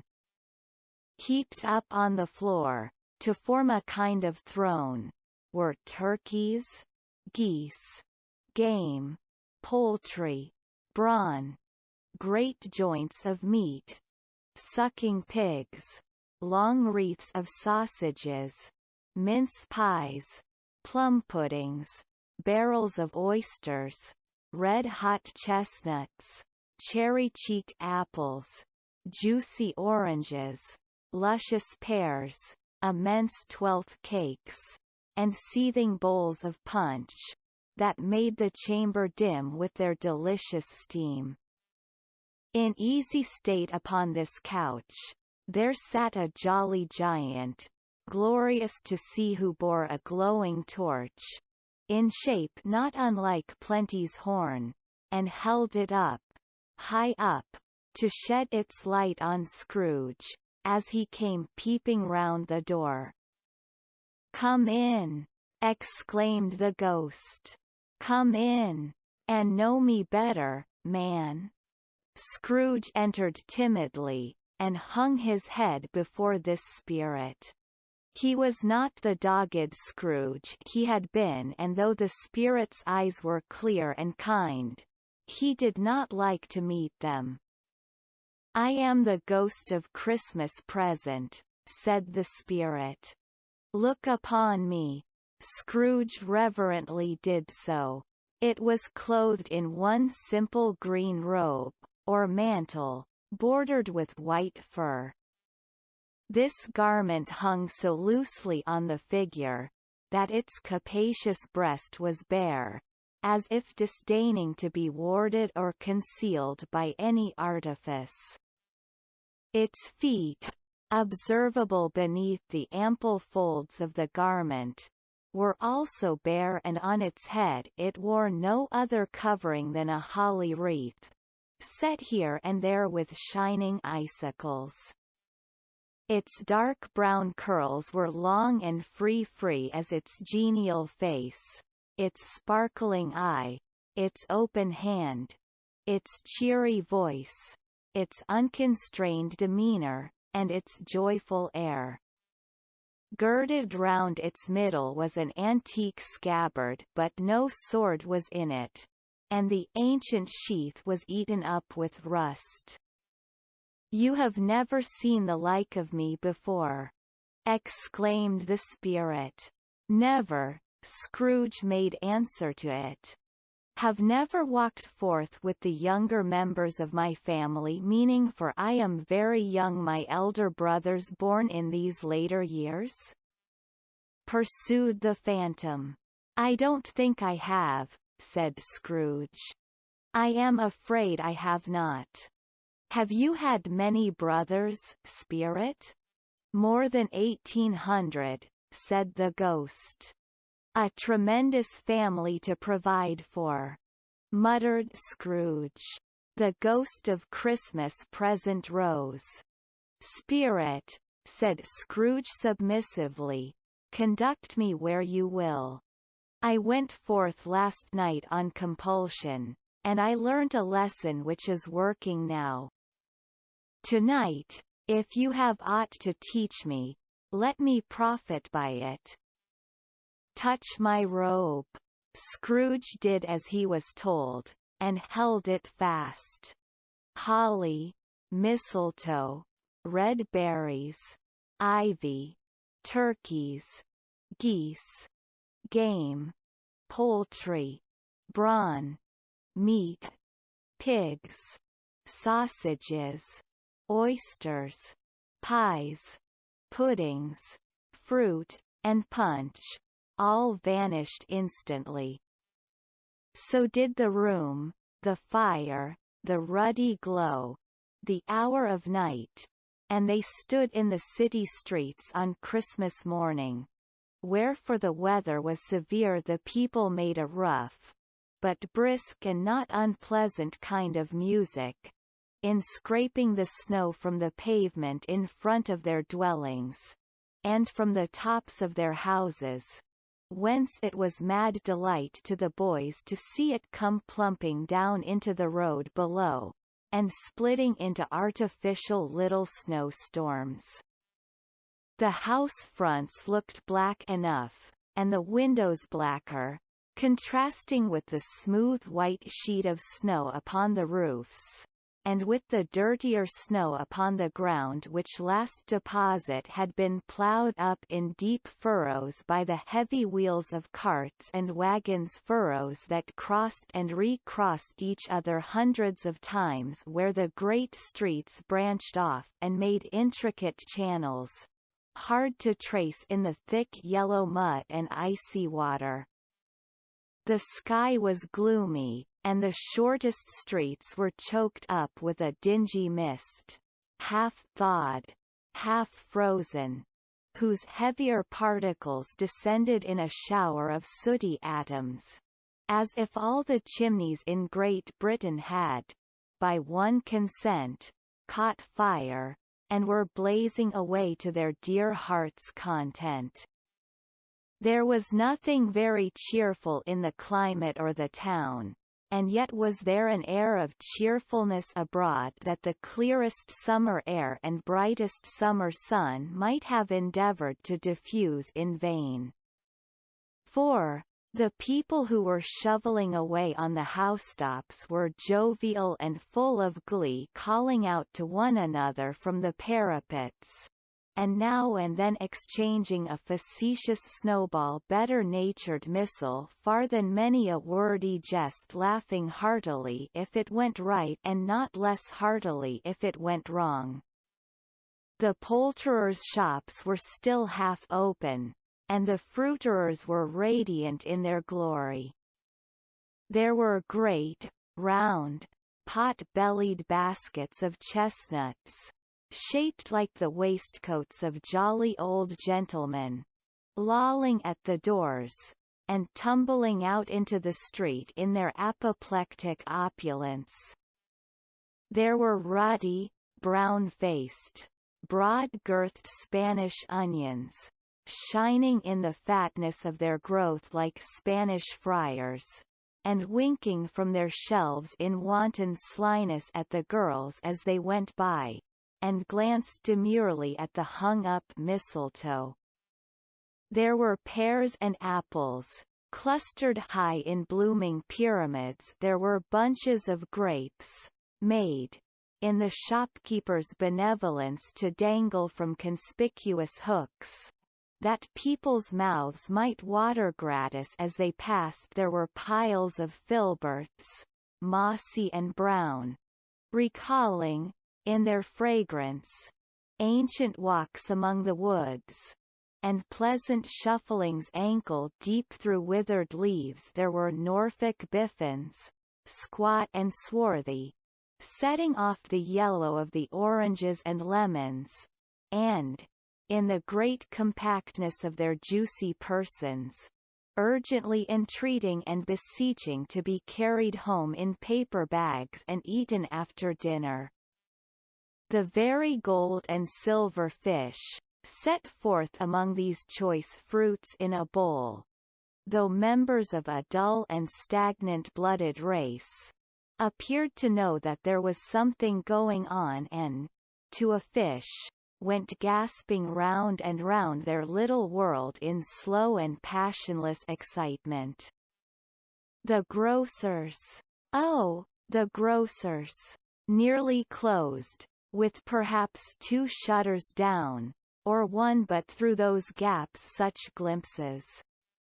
It was not alone that the scales descending on the counter made a merry sound, or that the twine and roller parted company so briskly, or that the canisters were rattled up and down like juggling tricks, or even that the blended scents of tea and coffee were so grateful to the nose, or even that the raisins were so plentiful and rare, the almonds so extremely white, the sticks of cinnamon so long and straight, the other spices so delicious, the candied fruits so caked and spotted with molten sugar as to make the coldest lookers-on feel faint and subsequently bilious.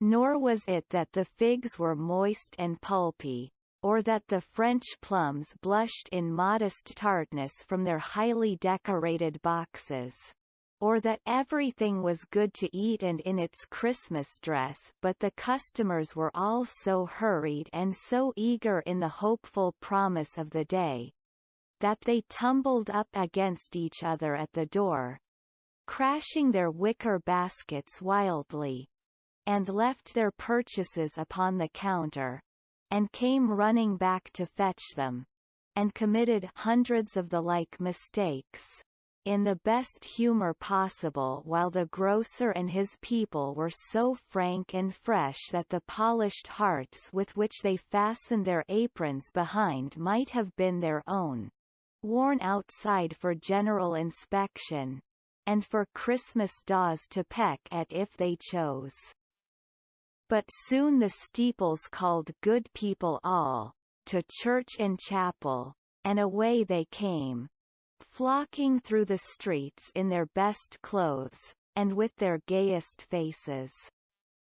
And at the same time there emerged from scores of by-streets, lanes, and nameless turnings, innumerable people, carrying their dinners to the bakers' shops.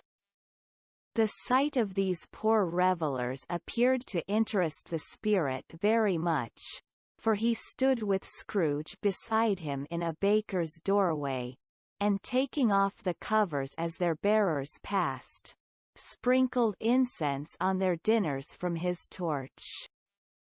And it was a very uncommon kind of torch, for once or twice when there were angry words between some dinner-carriers who had jostled each other, he shed a few drops of water on them from it, and their good humour was restored directly.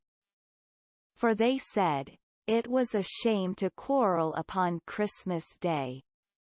And so it was. God love it, so it was. In time the bells ceased, and the bakers were shut up, and yet there was a genial shadowing forth of all these dinners and the progress of their cooking, in the thawed blotch of wet above each baker's oven where the pavement smoked as if its stones were cooking too. Is there a peculiar flavor in what you sprinkle from your torch? Asked Scrooge. There is. My own. Would it apply to any kind of dinner on this day? Asked Scrooge. To any kindly given. To a poor one most. Why to a poor one most? Asked Scrooge. Because it needs it most. Spirit, said Scrooge, after a moment's thought, I wonder you, of all the beings in the many worlds about us, should desire to cramp these people's opportunities of innocent enjoyment. Aye, cried the spirit, you would deprive them of their means of dining every seventh day, often the only day on which they can be said to dine at all, said Scrooge. Wouldn't you? Aye, cried the spirit. You seek to close these places on the seventh day, said Scrooge. And it comes to the same thing. I seek, exclaimed the spirit. Forgive me if I am wrong. It has been done in your name, or at least in that of your family, said Scrooge. There are some upon this earth of yours, returned the spirit, who lay claim to know us, and who do their deeds of passion, pride, ill will, hatred, envy, bigotry, and selfishness in our name, who are as strange to us and all our kith and kin, as if they had never lived. Remember that, and charge their doings on themselves, not us. Scrooge promised that he would, and they went on, invisible, as they had been before, into the suburbs of the town. It was a remarkable quality of the ghost which Scrooge had observed at the baker's, that notwithstanding his gigantic size, he could accommodate himself to any place with ease, and that he stood beneath a low roof quite as gracefully and like a supernatural creature, as it was possible he could have done in any lofty hall. And perhaps it was the pleasure the good spirit had in showing off this power of his, or else it was his own kind, generous, hearty nature, and his sympathy with all poor men, that led him straight to Scrooge's clerks, for there he went, and took Scrooge with him. Holding to his robe, and on the threshold of the door the spirit smiled, and stopped to bless Bob Cratchit's dwelling with the sprinkling of his torch. Think of that! Bob had but 15 bob a week himself. He pocketed on Saturdays but 15 copies of his Christian name, and yet the ghost of Christmas present blessed his 4-roomed house. Then up rose Mrs. Cratchit, Cratchit's wife, dressed out but poorly in a twice-turned gown, but brave in ribbons, which are cheap and make a goodly show for 6pence, and she laid the cloth, assisted by Belinda Cratchit, second of her daughters, also brave in ribbons, while Master Peter Cratchit plunged a fork into the saucepan of potatoes, and getting the corners of his monstrous shirt-collar, Bob's private property, conferred upon his son and heir in honor of the day into his mouth, rejoiced to find himself so gallantly attired, and yearned to show his linen in the fashionable parks. And now 2 smaller Cratchits, boy and girl, came tearing in, screaming that outside the baker's they had smelt the goose, and known it for their own, and basking in luxurious thoughts of sage and onion. These young Cratchits danced about the table, and exalted Master Peter Cratchit to the skies, while he, not proud, although his collars nearly choked him, blew the fire, until the slow potatoes bubbling up, knocked loudly at the saucepan lid to be let out and peeled. "What has ever got your precious father then?" said Mrs. Cratchit. "And your brother, Tiny Tim? And Martha warn't as late last Christmas Day by half an hour?" "Here's Martha, mother," said a girl, appearing as she spoke. "Here's Martha, mother," cried the two young Cratchits. "Hurrah! There's such a goose, Martha." "Why, bless your heart alive, my dear, how late you are," said Mrs. Cratchit, kissing her a dozen times, and taking off her shawl and bonnet for her with officious zeal. "We'd a deal of work to finish up last night," replied the girl, "and had to clear away this morning, mother." "Well, never mind so long as you are come," said Mrs. Cratchit. "Sit ye down before the fire, my dear, and have a warm, Lord bless ye." "No, no, there's father coming," cried the two young Cratchits, who were everywhere at once. "Hide, Martha, hide." So Martha hid herself, and in came little Bob, the father, with at least 3 feet of comforter exclusive of the fringe, hanging down before him, and his threadbare clothes darned up and brushed, to look seasonable, and Tiny Tim upon his shoulder. Alas for Tiny Tim! He bore a little crutch, and had his limbs supported by an iron frame. "Why, where's our Martha?" cried Bob Cratchit, looking round. "Not coming," said Mrs. Cratchit. "Not coming," said Bob, with a sudden declension in his high spirits, for he had been Tim's blood horse all the way from church, and had come home rampant. "Not coming upon Christmas Day." Martha didn't like to see him disappointed, if it were only in joke, so she came out prematurely from behind the closet door, and ran into his arms, while the two young Cratchits hustled Tiny Tim, and bore him off into the wash-house, that he might hear the pudding singing in the copper. "And how did little Tim behave?" asked Mrs. Cratchit, when she had rallied Bob on his credulity, and Bob had hugged his daughter to his heart's content. "As good as gold," said Bob, "and better. Somehow he gets thoughtful, sitting by himself so much, and thinks the strangest things you ever heard.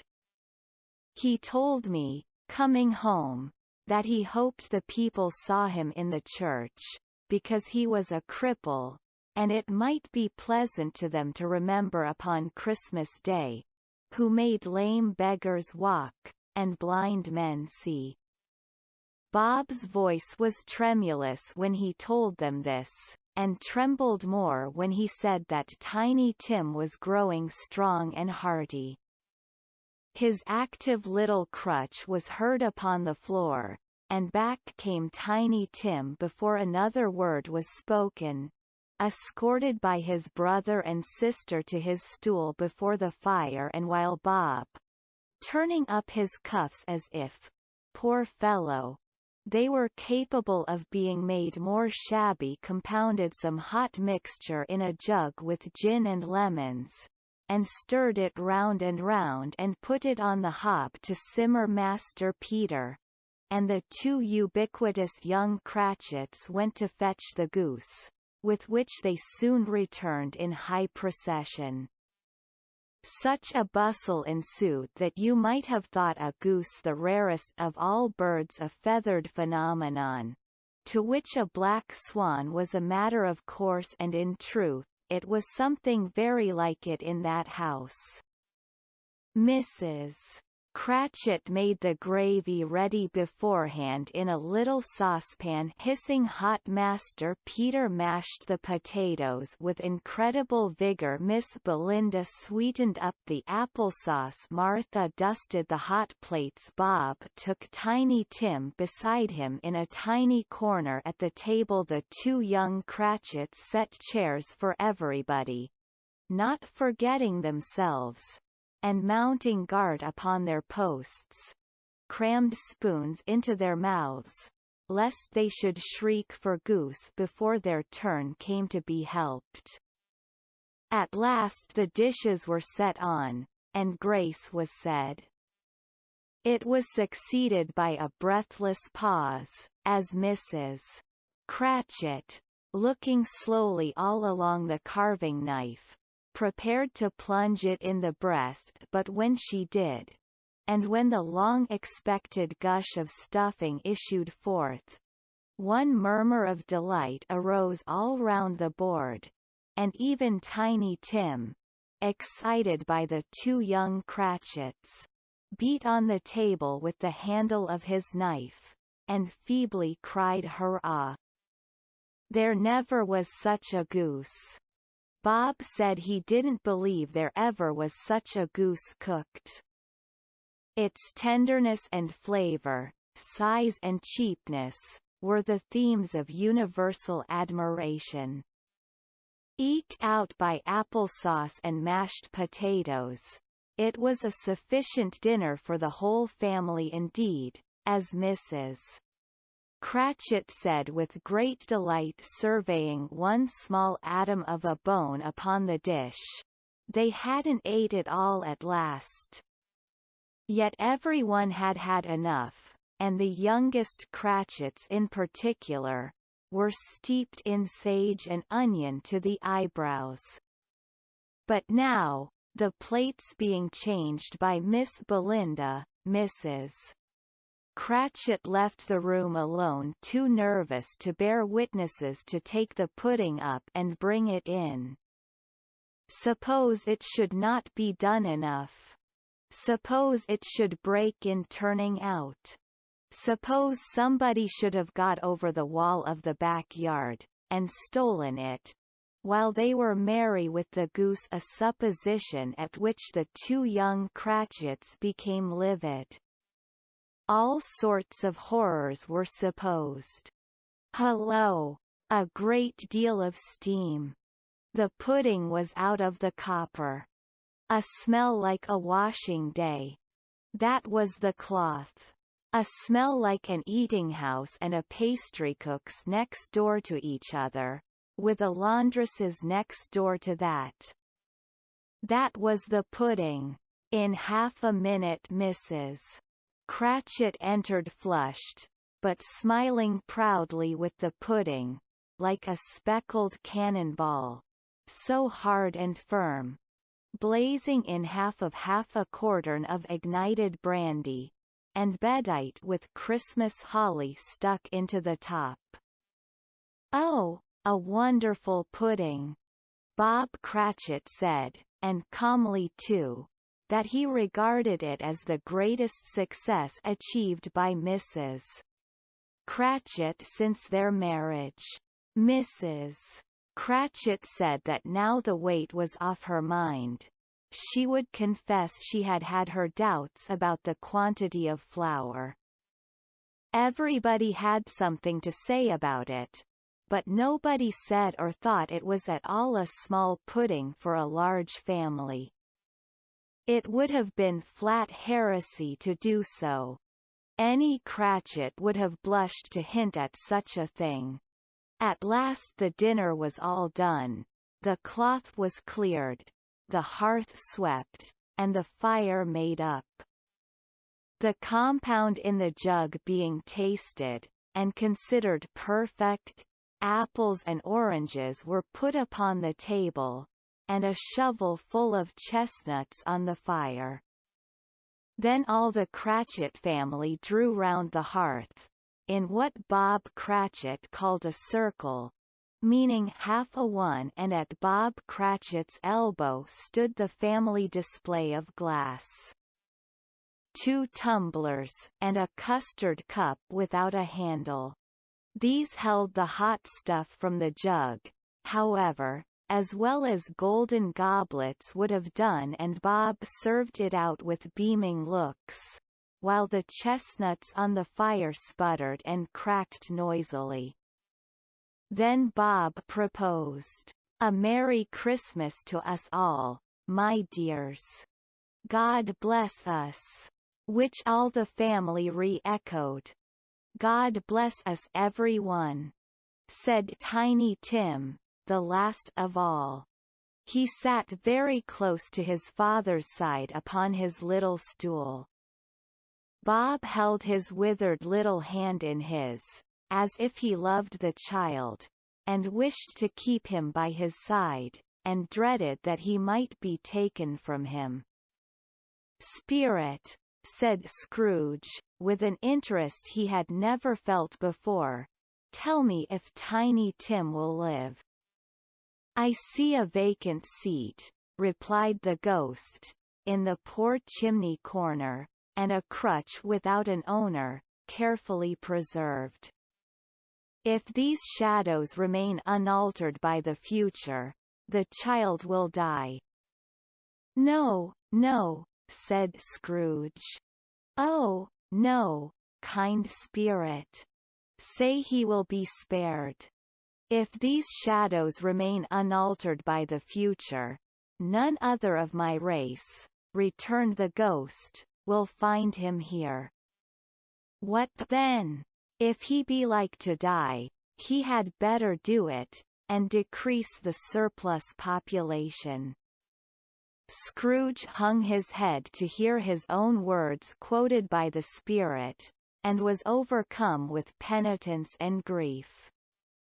"Man," said the ghost, "if man you be in heart, not adamant, forbear that wicked cant until you have discovered what the surplus is, and where it is. Will you decide what men shall live, what men shall die? It may be, that in the sight of heaven, you are more worthless and less fit to live than millions like this poor man's child. O God! To hear the insect on the leaf pronouncing on the too much life among his hungry brothers in the dust." Scrooge bent before the ghost's rebuke, and trembling cast his eyes upon the ground. But he raised them speedily, on hearing his own name. "Mr. Scrooge," said Bob. "I'll give you Mr.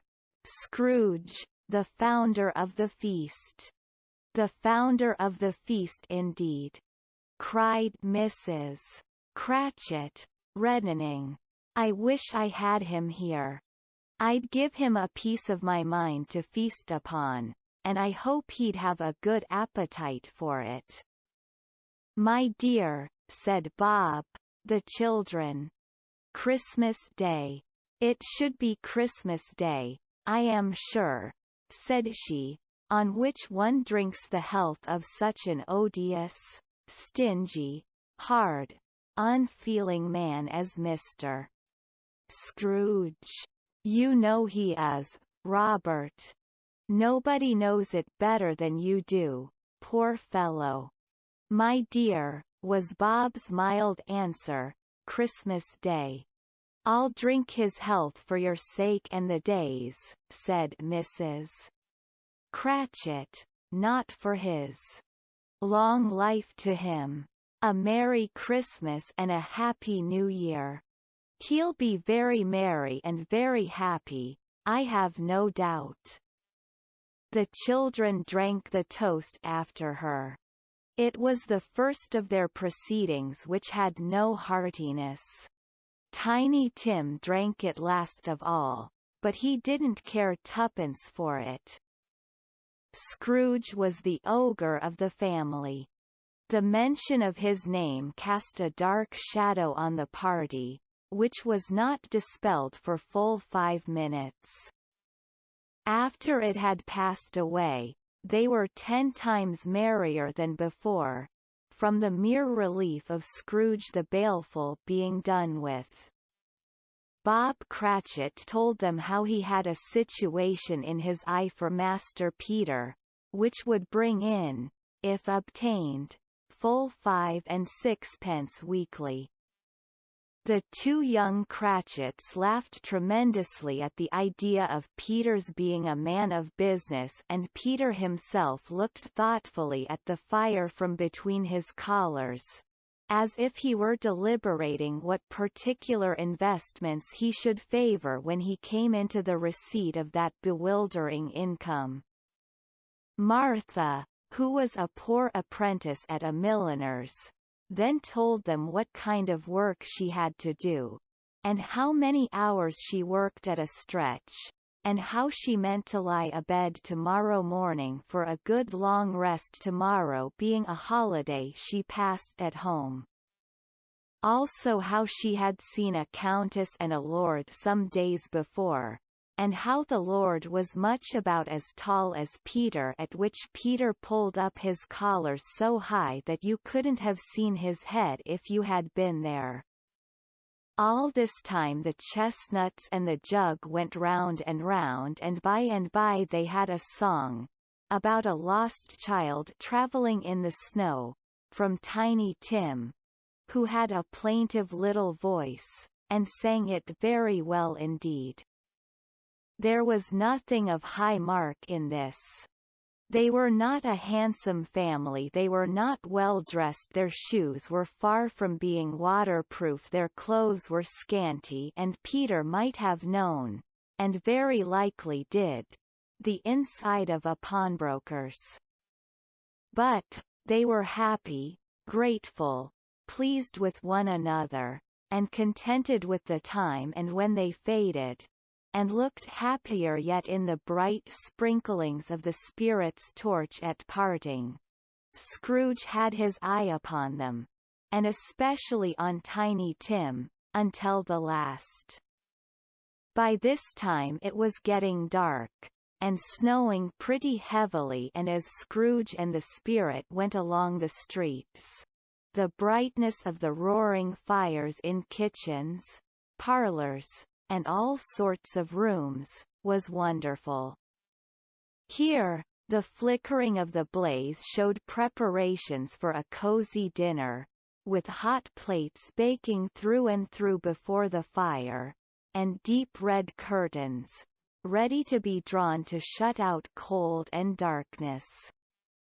There all the children of the house were running out into the snow to meet their married sisters, brothers, cousins, uncles, aunts, and be the first to greet them.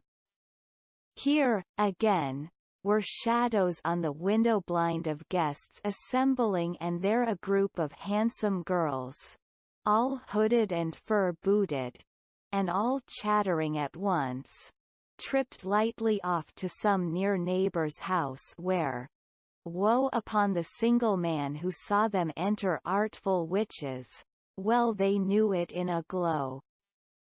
But, if you had judged from the numbers of people on their way to friendly gatherings, you might have thought that no one was at home to give them welcome when they got there, instead of every house expecting company, and piling up its fires half chimney high. Blessings on it, how the ghost exulted! How it bared its breadth of breast, and opened its capacious palm, and floated on, outpouring, with a generous hand, its bright and harmless mirth on everything within its reach. The very lamplighter, who ran on before, dotting the dusky street with specks of light, and who was dressed to spend the evening somewhere, laughed out loudly as the spirit passed, though little kenned the lamplighter that he had any company but Christmas. And now, without a word of warning from the ghost, they stood upon a bleak and desert moor, where monstrous masses of rude stone were cast about, as though it were the burial place of giants, and water spread itself wheresoever it listed, or would have done so, but for the frost that held it prisoner, and nothing grew but moss and furze, and coarse rank grass. Down in the west the setting sun had left a streak of fiery red, which glared upon the desolation for an instant, like a sullen eye, and frowning lower, lower yet, was lost in the thick gloom of darkest night.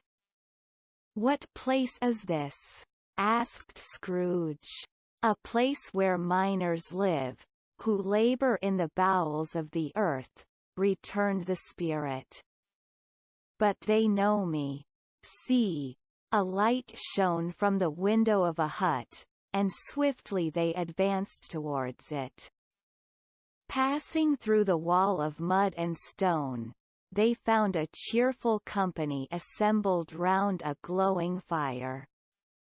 An old man and woman, with their children and their children's children, and another generation beyond that, all decked out gaily in their holiday attire. The old man, in a voice that seldom rose above the howling of the wind upon the barren waste, was singing them a Christmas song. It had been a very old song when he was a boy, and from time to time they all joined in the chorus. So surely as they raised their voices, the old man got quite blithe and loud, and so surely as they stopped, his vigor sank again. The spirit did not tarry here, but bade Scrooge hold his robe, and passing on above the moor, sped whither? Not to sea? To sea. To Scrooge's horror, looking back, he saw the last of the land, a frightful range of rocks, behind them, and his ears were deafened by the thundering of water, as it rolled and roared, and raged among the dreadful caverns it had worn, and fiercely tried to undermine the earth. Built upon a dismal reef of sunken rocks, some league or so from shore, on which the waters chafed and dashed, the wild year through, there stood a solitary lighthouse. Great heaps of seaweed clung to its base, and storm birds born of the wind, one might suppose, as seaweed of the water rose and fell about it, like the waves they skimmed. But even here, two men who watched the light had made a fire, that through the loophole in the thick stone wall shed out a ray of brightness on the awful sea.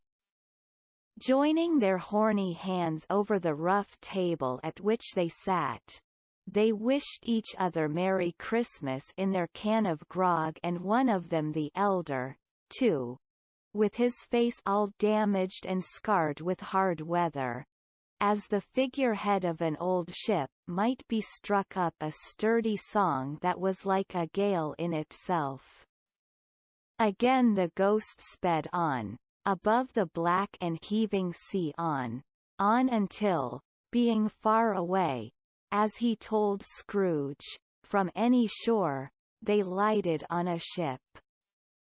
They stood beside the helmsman at the wheel, the lookout in the bow, the officers who had the watch, dark, ghostly figures in their several stations, but every man among them hummed a Christmas tune, or had a Christmas thought, or spoke below his breath to his companion of some bygone Christmas day, with homeward hopes belonging to it.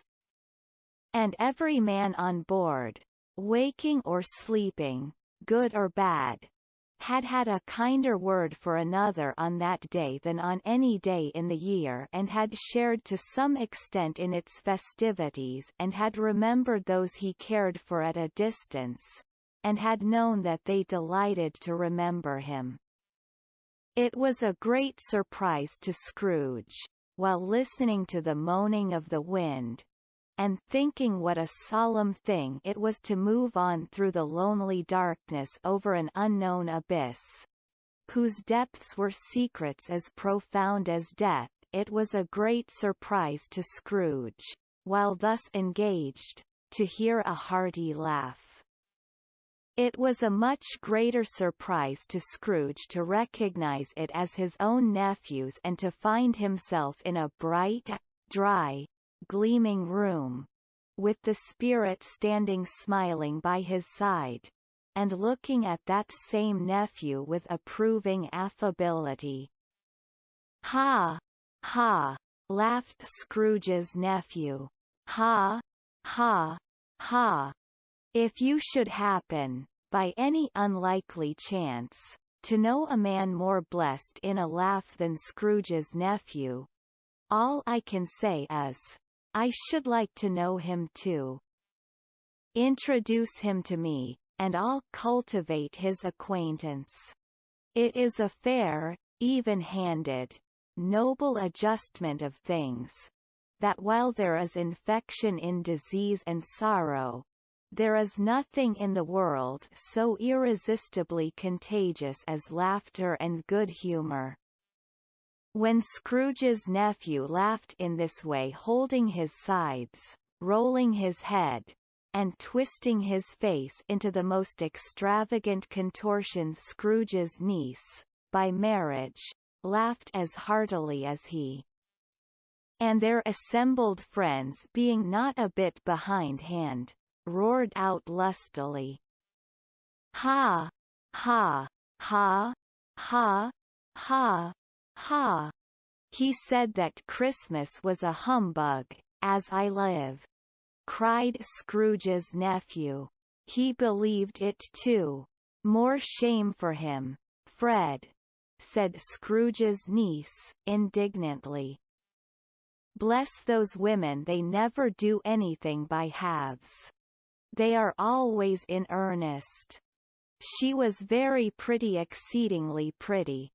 With a dimpled, surprised-looking, capital face, a ripe little mouth that seemed made to be kissed, as no doubt it was all kinds of good little dots about her chin, that melted into one another when she laughed, and the sunniest pair of eyes you ever saw in any little creature's head. Altogether she was what you would have called provoking, you know, but satisfactory, too." "Oh, perfectly satisfactory.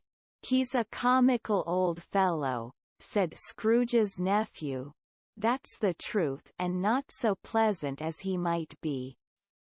However, his offences carry their own punishment, and I have nothing to say against him."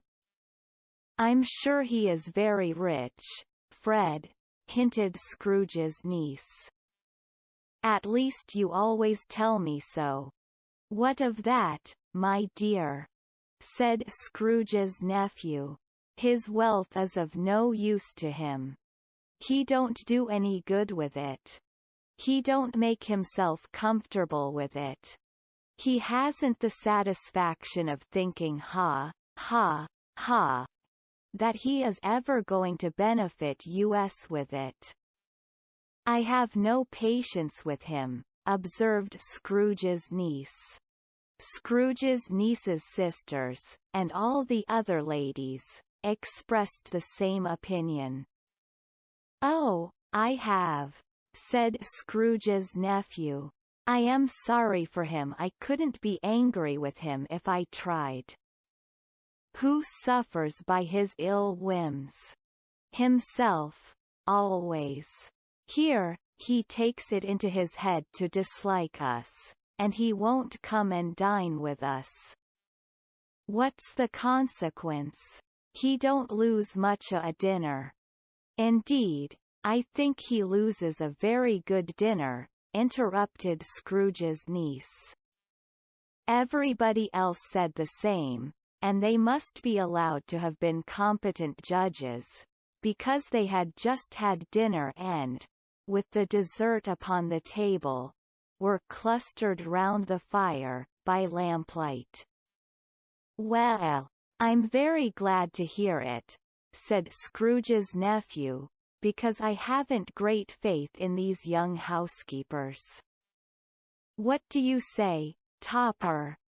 Topper had clearly got his eye upon one of Scrooge's niece's sisters, for he answered that a bachelor was a wretched outcast, who had no right to express an opinion on the subject. Whereat Scrooge's niece's sister, the plump one with the lace tucker, not the one with the roses, blushed. "Do go on, Fred," said Scrooge's niece, clapping her hands. "He never finishes what he begins to say. He is such a ridiculous fellow." Scrooge's nephew revelled in another laugh, and as it was impossible to keep the infection off, though the plump sister tried hard to do it with aromatic vinegar, his example was unanimously followed. "I was only going to say," said Scrooge's nephew, "that the consequence of his taking a dislike to us, and not making merry with us, is, as I think, that he loses some pleasant moments, which could do him no harm. I am sure he loses pleasanter companions than he can find in his own thoughts, either in his mouldy old office, or his dusty chambers.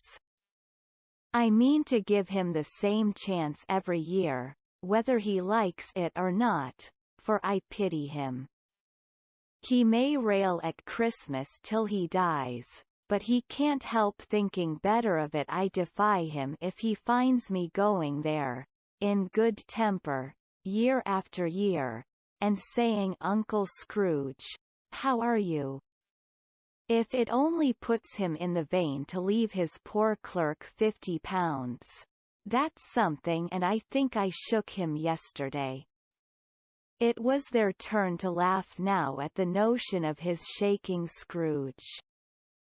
But being thoroughly good-natured, and not much caring what they laughed at, so that they laughed at any rate, he encouraged them in their merriment, and passed the bottle joyously. After tea, they had some music. For they were a musical family, and knew what they were about, when they sung a glee or catch. I can assure you, especially Topper, who could growl away in the bass like a good one, and never swell the large veins in his forehead, or get red in the face over it. Scrooge's niece played well upon the harp, and played among other tunes a simple little air, a mere nothing, you might learn to whistle it in 2 minutes, which had been familiar to the child who fetched Scrooge from the boarding school, as he had been reminded by the ghost of Christmas past.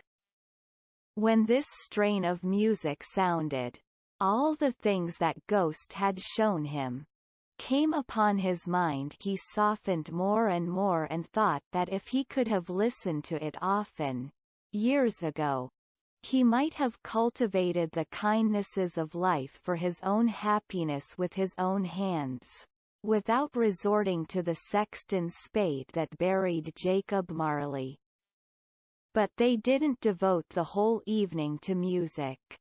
After a while they played at forfeits, for it is good to be children sometimes, and never better than at Christmas, when its mighty founder was a child himself. Stop! There was first a game at blind man's buff. Of course there was. And I no more believe Topper was really blind than I believe he had eyes in his boots. My opinion is, that it was a done thing between him and Scrooge's nephew, and that the ghost of Christmas present knew it. The way he went after that plump sister in the lace tucker was an outrage on the credulity of human nature. Knocking down the fire irons, tumbling over the chairs, bumping against the piano, smothering himself among the curtains, wherever she went, there went he. He always knew where the plump sister was. He wouldn't catch anybody else. If you had fallen up against him as some of them did, on purpose, he would have made a feint of endeavoring to seize you, which would have been an affront to your understanding, and would instantly have sidled off in the direction of the plump sister. She often cried out that it wasn't fair, and it really was not. But when at last, he caught her when, in spite of all her silken rustlings, and her rapid flutterings past him, he got her into a corner whence there was no escape, then his conduct was the most execrable. For his pretending not to know her, his pretending that it was necessary to touch her head dress, and further to assure himself of her identity by pressing a certain ring upon her finger, and a certain chain about her neck, was vile, monstrous. No doubt she told him her opinion of it, when, another blind man being in office, they were so very confidential together, behind the curtains. Scrooge's niece was not one of the blind man's buff party, but was made comfortable with a large chair and a footstool, in a snug corner, where the ghost and Scrooge were close behind her. But she joined in the forfeits, and loved her love to admiration with all the letters of the alphabet. Likewise at the game of how, when, and where, she was very great, and to the secret joy of Scrooge's nephew, beat her sisters hollow, though they were sharp girls too, as Topper could have told you. There might have been 20 people there, young and old, but they all played, and so did Scrooge, for wholly forgetting in the interest he had in what was going on, that his voice made no sound in their ears. He sometimes came out with his guess quite loud, and very often guessed quite right. 2 for the sharpest needle, best Whitechapel, warranted not to cut in the eye, was not sharper than Scrooge blunt as he took it in his head to be. The ghost was greatly pleased to find him in this mood, and looked upon him with such favour, that he begged like a boy to be allowed to stay until the guests departed. But this the spirit said could not be done. "Here is a new game," said Scrooge. "1/2 hour, spirit, only one." It was a game called Yes and No, where Scrooge's nephew had to think of something, and the rest must find out what he, only answering to their questions yes or no, as the case was. The brisk fire of questioning to which he was exposed elicited from him that he was thinking of an animal, a live animal, rather a disagreeable animal, a savage animal, an animal that growled and grunted sometimes, and talked sometimes, and lived in London, and walked about the streets, and wasn't made a show of, and wasn't led by anybody, and didn't live in a menagerie, and was never killed in a market, and was not a horse, or an ass, or a cow, or a bull, or a tiger, or a dog, or a pig, or a cat, or a bear. At every fresh question that was put to him, this nephew burst into a fresh roar of laughter and was so inexpressibly tickled, that he was obliged to get up off the sofa and stamp. At last the plump sister, falling into a similar state, cried out, "I have found it out. I know what it is, Fred. I know what it is." "What is it?" cried Fred. "It's your uncle's scroge." which it certainly was. Admiration was the universal sentiment, though some objected that the reply to "Is it a bear?" ought to have been yes, inasmuch as an answer in the negative was sufficient to have diverted their thoughts from Mr. Scrooge, supposing they had ever had any tendency that way. "He has given us plenty of merriment, I am sure," said Fred, "and it would be ungrateful not to drink his health. Here is a glass of mulled wine ready to our hand at the moment, and I say, Uncle Scrooge." "Well, Uncle Scrooge," they cried, "a Merry Christmas and a Happy New Year to the old man, whatever he is," said Scrooge's nephew. "He wouldn't take it from me, but may he have it, nevertheless." Uncle Scrooge. Uncle Scrooge had imperceptibly become so gay and light of heart, that he would have pledged the unconscious company in return, and thanked them in an inaudible speech, if the ghost had given him time. But the whole scene passed off in the breath of the last word spoken by his nephew, and he and the spirit were again upon their travels. Much they saw, and far they went, and many homes they visited, but always with a happy end. The spirit stood beside sick beds, and they were cheerful on foreign lands, and they were close at home by struggling men, and they were patient in their greater hope by poverty, and it was rich.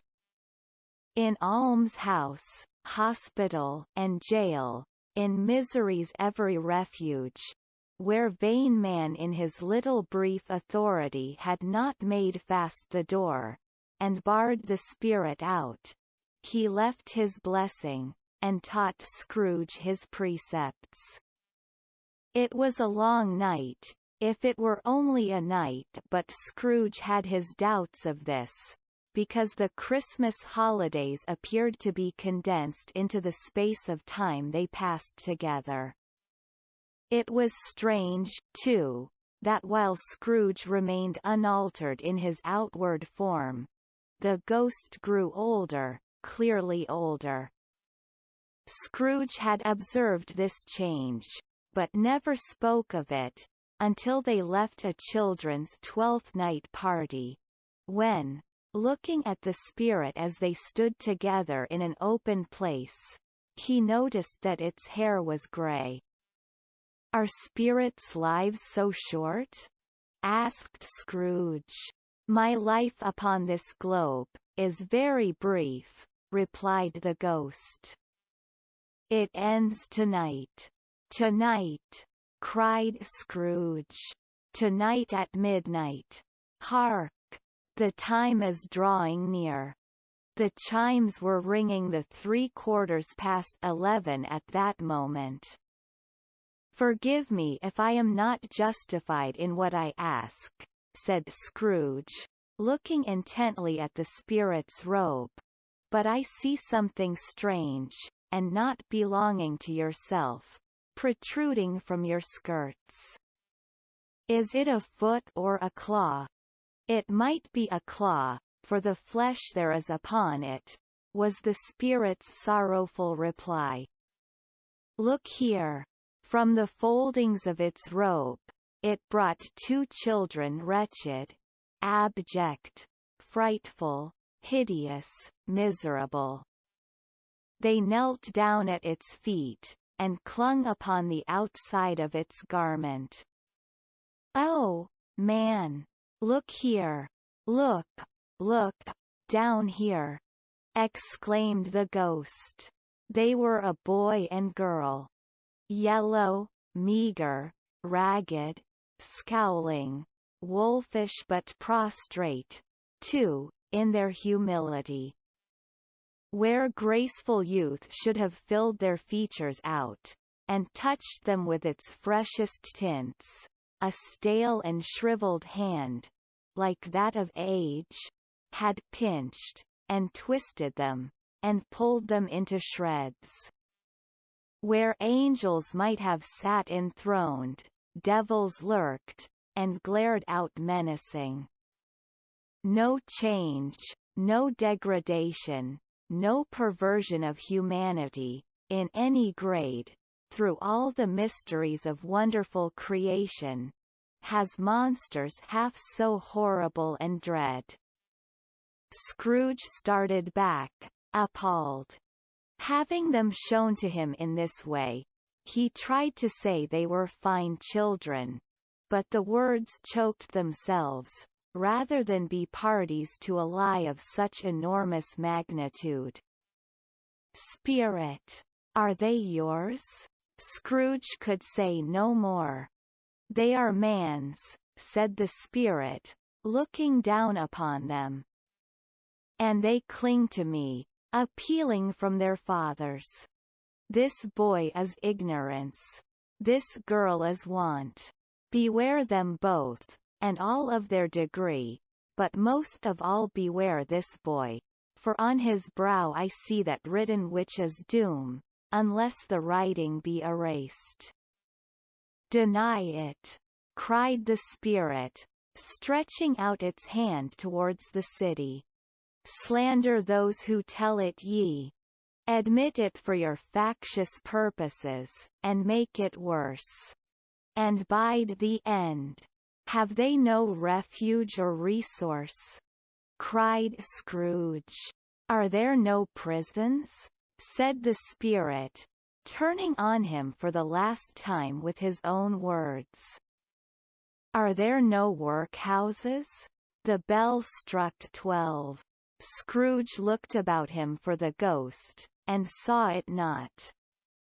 As the last stroke ceased to vibrate, he remembered the prediction of old Jacob Marley, and lifting up his eyes, beheld a solemn phantom, draped and hooded, coming, like a mist along the ground, towards him. A Christmas Carol, in prose, being A Ghost Story of Christmas, by Charles Dickens. Stave 4. Christmas Carol. The Last of the Spirits. The phantom slowly, gravely, silently, approached. When it came near him, Scrooge bent down upon his knee, for in the very air through which this spirit moved it seemed to scatter gloom and mystery. It was shrouded in a deep black garment, which concealed its head, its face, its form, and left nothing of it visible save one outstretched hand. But for this it would have been difficult to detach its figure from the night, and separate it from the darkness by which it was surrounded. He felt that it was tall and stately when it came beside him, and that its mysterious presence filled him with a solemn dread. He knew no more, for the spirit neither spoke nor moved. I am in the presence of the ghost of Christmas yet to come, said Scrooge. The spirit answered not, but pointed onward with its hand. You are about to show me shadows of the things that have not happened, but will happen in the time before us, Scrooge pursued. Is that so, spirit? The upper portion of the garment was contracted for an instant in its folds, as if the spirit had inclined its head. That was the only answer he received. Although well used to ghostly company by this time, Scrooge feared the silent shape so much that his legs trembled beneath him, and he found that he could hardly stand when he prepared to follow it. The spirit paused a moment, as observing his condition, and giving him time to recover. But Scrooge was all the worse for this. It thrilled him with a vague uncertain horror, to know that behind the dusky shroud, there were ghostly eyes intently fixed upon him, while he, though he stretched his own to the utmost, could see nothing but a spectral hand and one great heap of black. "Ghost of the future," he exclaimed, "I fear you more than any spectre I have seen. But as I know your purpose is to do me good, and as I hope to live to be another man from what I was, I am prepared to bear you company, and do it with a thankful heart. Will you not speak to me?" It gave him no reply. The hand was pointed straight before them. "Lead on," said Scrooge. "Lead on. The night is waning fast, and it is precious time to me, I know. Lead on, spirit." The phantom moved away as it had come towards him. Scrooge followed in the shadow of its dress, which bore him up, he thought, and carried him along. They scarcely seemed to enter the city, for the city rather seemed to spring up about them, and encompass them of its own act. But there they were, in the heart of it on 'Change, amongst the merchants who hurried up and down, and chinked the money in their pockets, and conversed in groups, and looked at their watches, and trifled thoughtfully with their great gold seals and so forth, as Scrooge had seen them often. The spirit stopped beside one little knot of businessmen. Observing that the hand was pointed to them, Scrooge advanced to listen to their talk. "No," said a great fat man with a monstrous chin, "I don't know much about it, either way. I only know he's dead." "When did he die?" inquired another. "Last night, I believe." "Why, what was the matter with him?" asked a third, taking a vast quantity of snuff out of a very large snuff box. "I thought he'd never die." "God knows," said the first, with a yawn. "What has he done with his money?" asked a red-faced gentleman with a pendulous excrescence on the end of his nose, that shook like the gills of a turkey-cock. "I haven't heard," said the man with the large chin, yawning again. "Left it to his company, perhaps. He hasn't left it to me. That's all I know." This pleasantry was received with a general laugh. "It's likely to be a very cheap funeral," said the same speaker, "for upon my life I don't know of anybody to go to it." "Suppose we make up a party and volunteer? I don't mind going if a lunch is provided," observed the gentleman with the excrescence on his nose. "But I must be fed, if I make one." Another laugh. "Well, I am the most disinterested among you, after all," said the first speaker, "for I never wear black gloves, and I never eat lunch. But I'll offer to go, if anybody else will. When I come to think of it, I'm not at all sure that I wasn't his most particular friend, for we used to stop and speak whenever we met." Bye. Speakers and listeners strolled away, and mixed with other groups. Scrooge knew the men, and looked towards the spirit for an explanation. The phantom glided on into a street. Its finger pointed to two persons meeting. Scrooge listened again, thinking that the explanation might lie here. He knew these men, also, perfectly. They were men of business, very wealthy, and of great importance.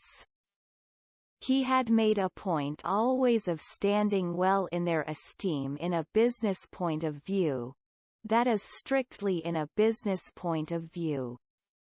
"How are you?" said one. "How are you?" returned the other.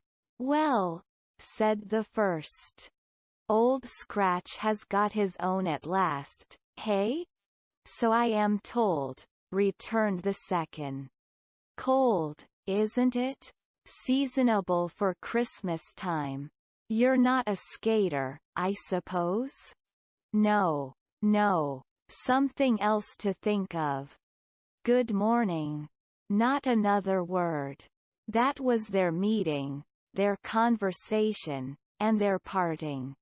Scrooge was at first inclined to be surprised that the spirit should attach importance to conversations apparently so trivial, but feeling assured that they must have some hidden purpose, he set himself to consider what it was likely to be.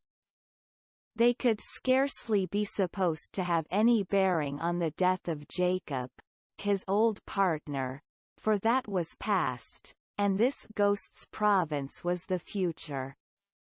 Nor could he think of anyone immediately connected with himself, to whom he could apply them. But nothing doubting that to whomsoever they applied they had some latent moral for his own improvement, he resolved to treasure up every word he heard, and everything he saw, and especially to observe the shadow of himself when it appeared. For he had an expectation that the conduct of his future self would give him the clue he missed, and would render the solution of these riddles easy. He looked about in that very place for his own image, but another man stood in his accustomed corner, and though the clock pointed to his usual time of day for being there, he saw no likeness of himself among the multitudes that poured in through the porch. It gave him little surprise, however, for he had been revolving in his mind a change of life, and thought and hoped he saw his new-born resolutions carried out in this. Quiet and dark, beside him stood the phantom, with its outstretched hand. When he roused himself from his thoughtful quest, he fancied from the turn of the hand, and its situation in reference to himself, that the unseen eyes were looking at him keenly. It made him shudder, and feel very cold. They left the busy scene, and went into an obscure part of the town, where Scrooge had never penetrated before, although he recognized its situation, and its bad repute. The ways were foul and narrow, the shops and houses wretched, the people half naked, drunken, slipshod, ugly. Alleys and archways, like so many cesspools, disgorged their offences of smell, and dirt, and life, upon the straggling streets, and the whole quarter reeked with crime, with filth, and misery. Far in this den of infamous resort, there was a low-browed, beetling shop, below a penthouse roof, where iron, old rags, bottles, bones, and greasy offal, were bought. Upon the floor within, were piled up heaps of rusty keys, nails, chains, hinges, files, scales, weights, and refuse iron of all kinds.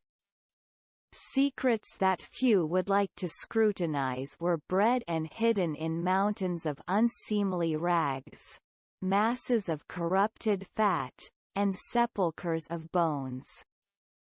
Sitting in among the wares he dealt in, by a charcoal stove, made of old bricks, was a grey-haired rascal, nearly 70 years of age, who had screened himself from the cold air without, by a frowsy curtaining of miscellaneous tatters, hung upon a line, and smoked his pipe in all the luxury of calm retirement. Scrooge and the Phantom came into the presence of this man, just as a woman with a heavy bundle slunk into the shop.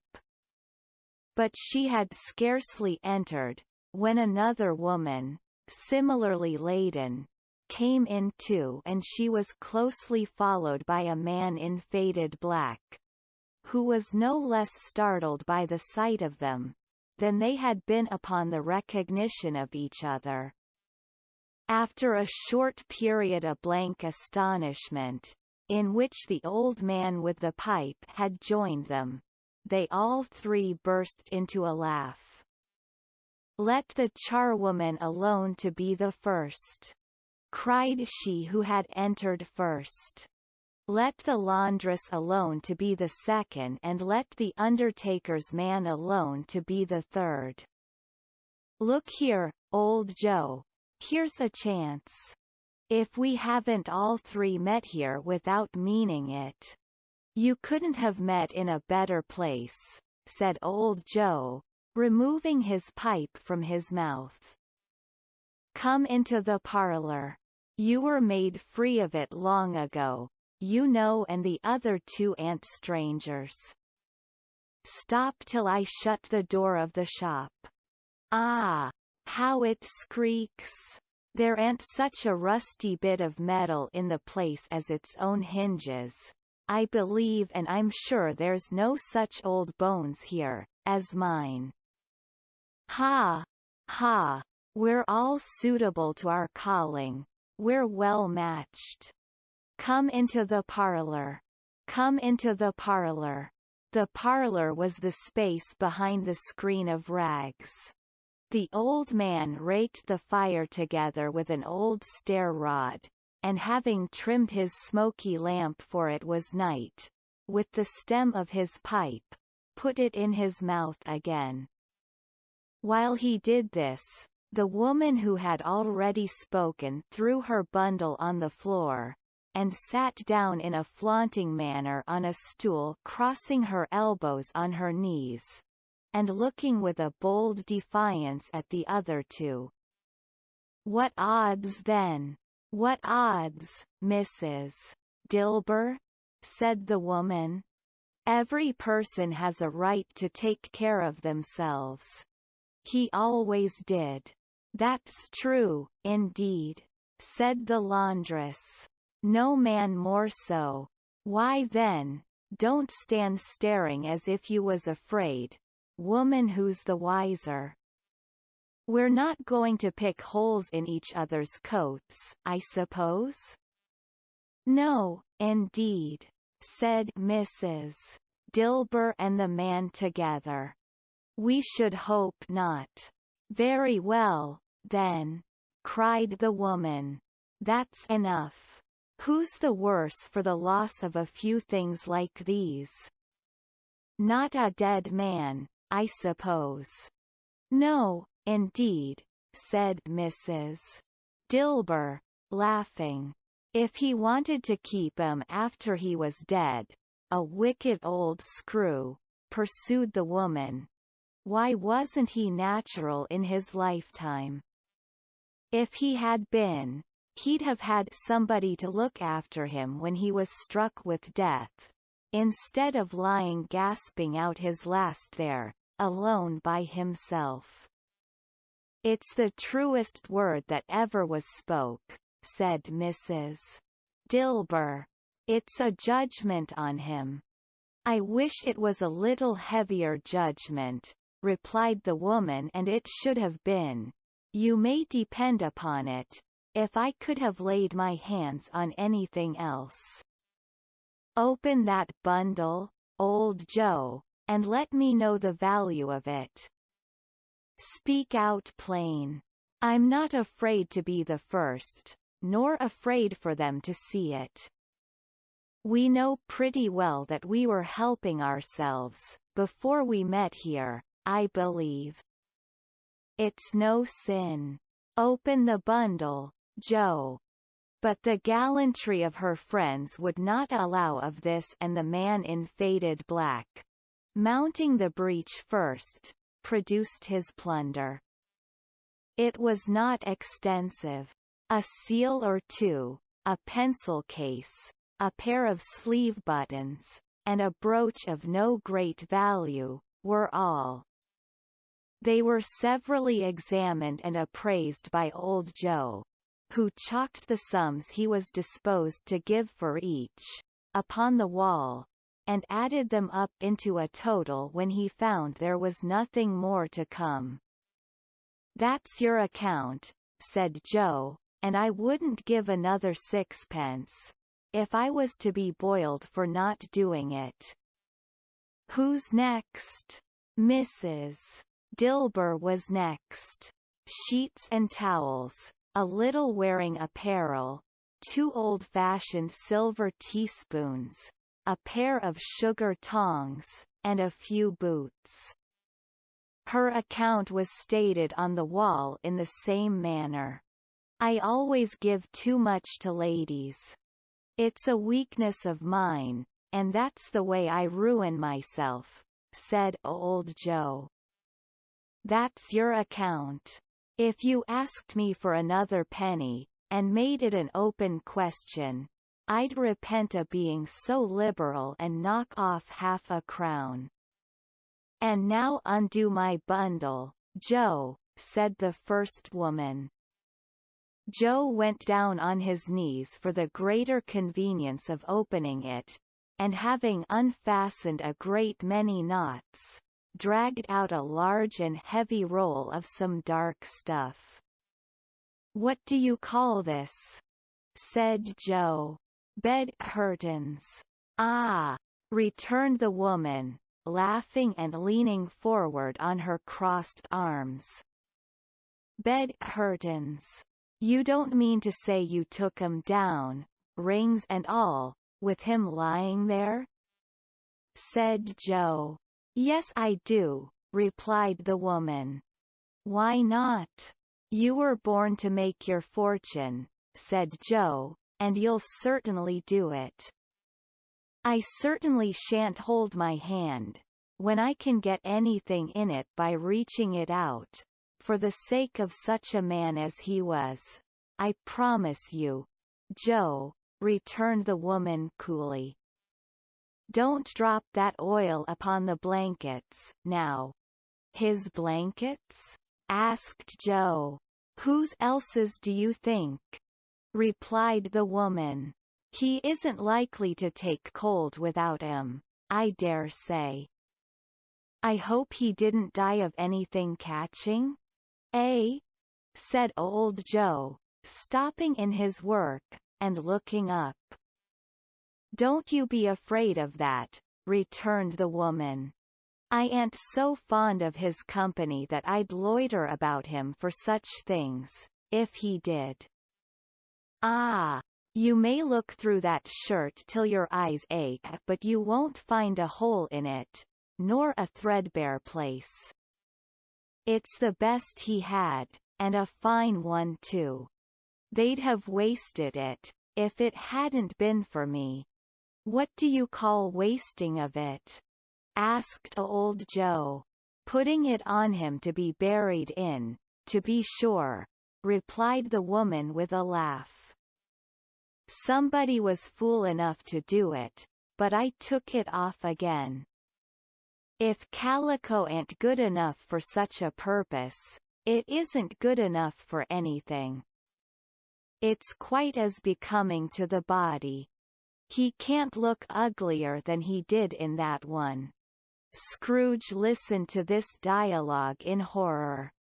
As they sat grouped about their spoil, in the scanty light afforded by the old man's lamp, he viewed them with a detestation and disgust, which could hardly have been greater, though they had been obscene demons, marketing the corpse itself.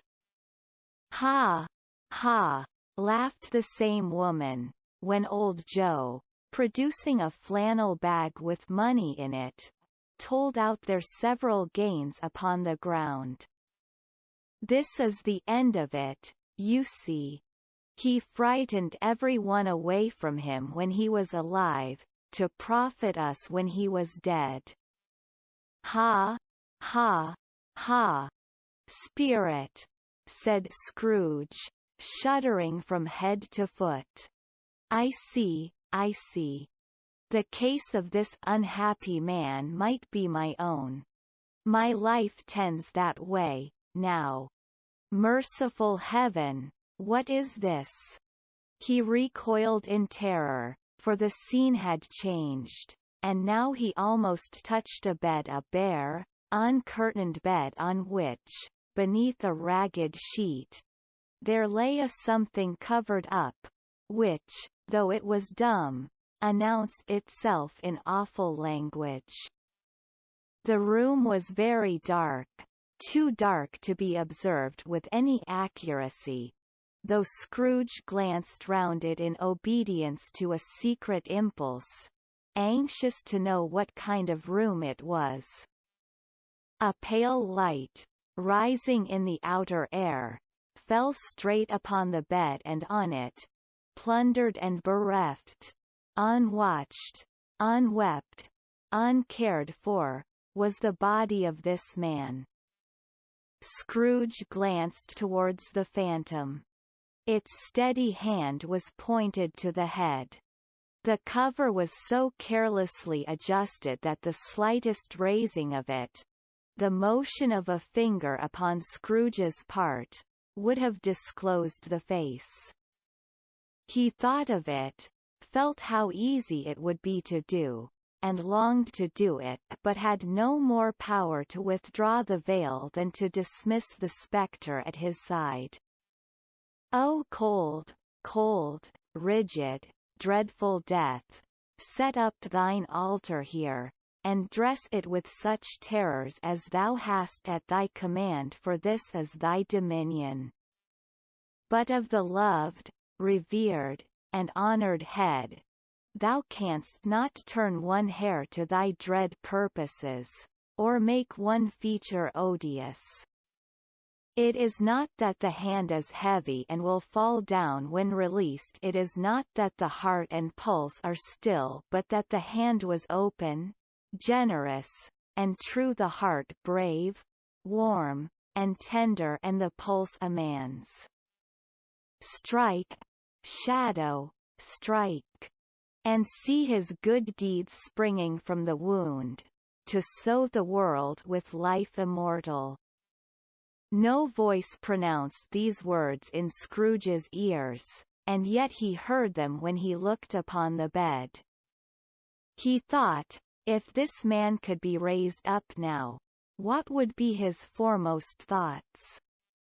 Avarice, hard dealing, griping cares? They have brought him to a rich end, truly.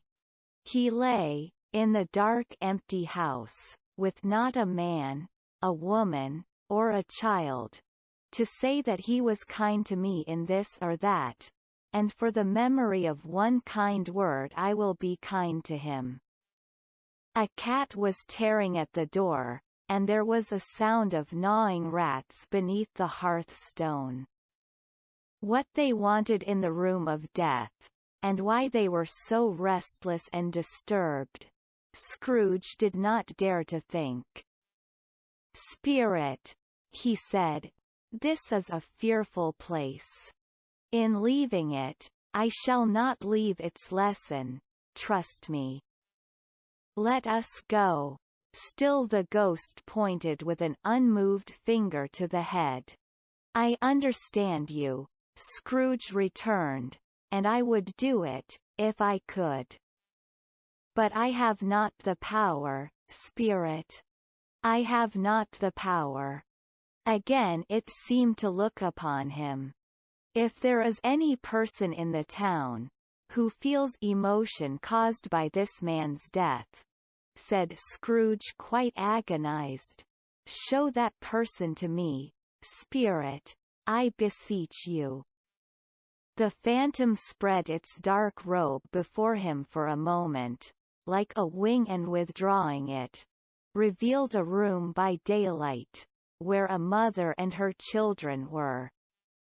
She was expecting someone, and with anxious eagerness, for she walked up and down the room, started at every sound, looked out from the window, glanced at the clock, tried, but in vain, to work with her needle, and could hardly bear the voices of the children in their play.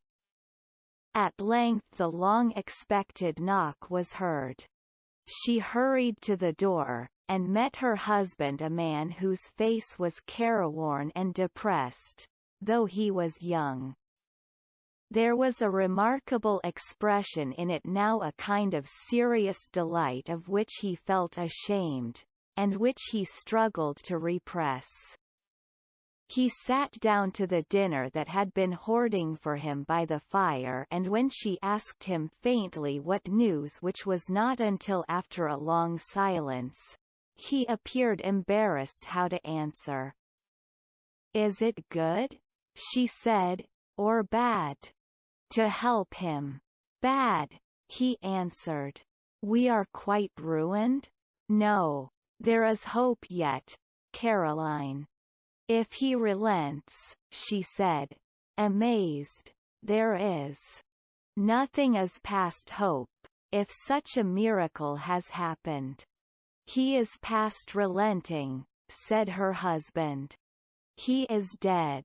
She was a mild and patient creature if her face spoke truth, but she was thankful in her soul to hear it, and she said so, with clasped hands.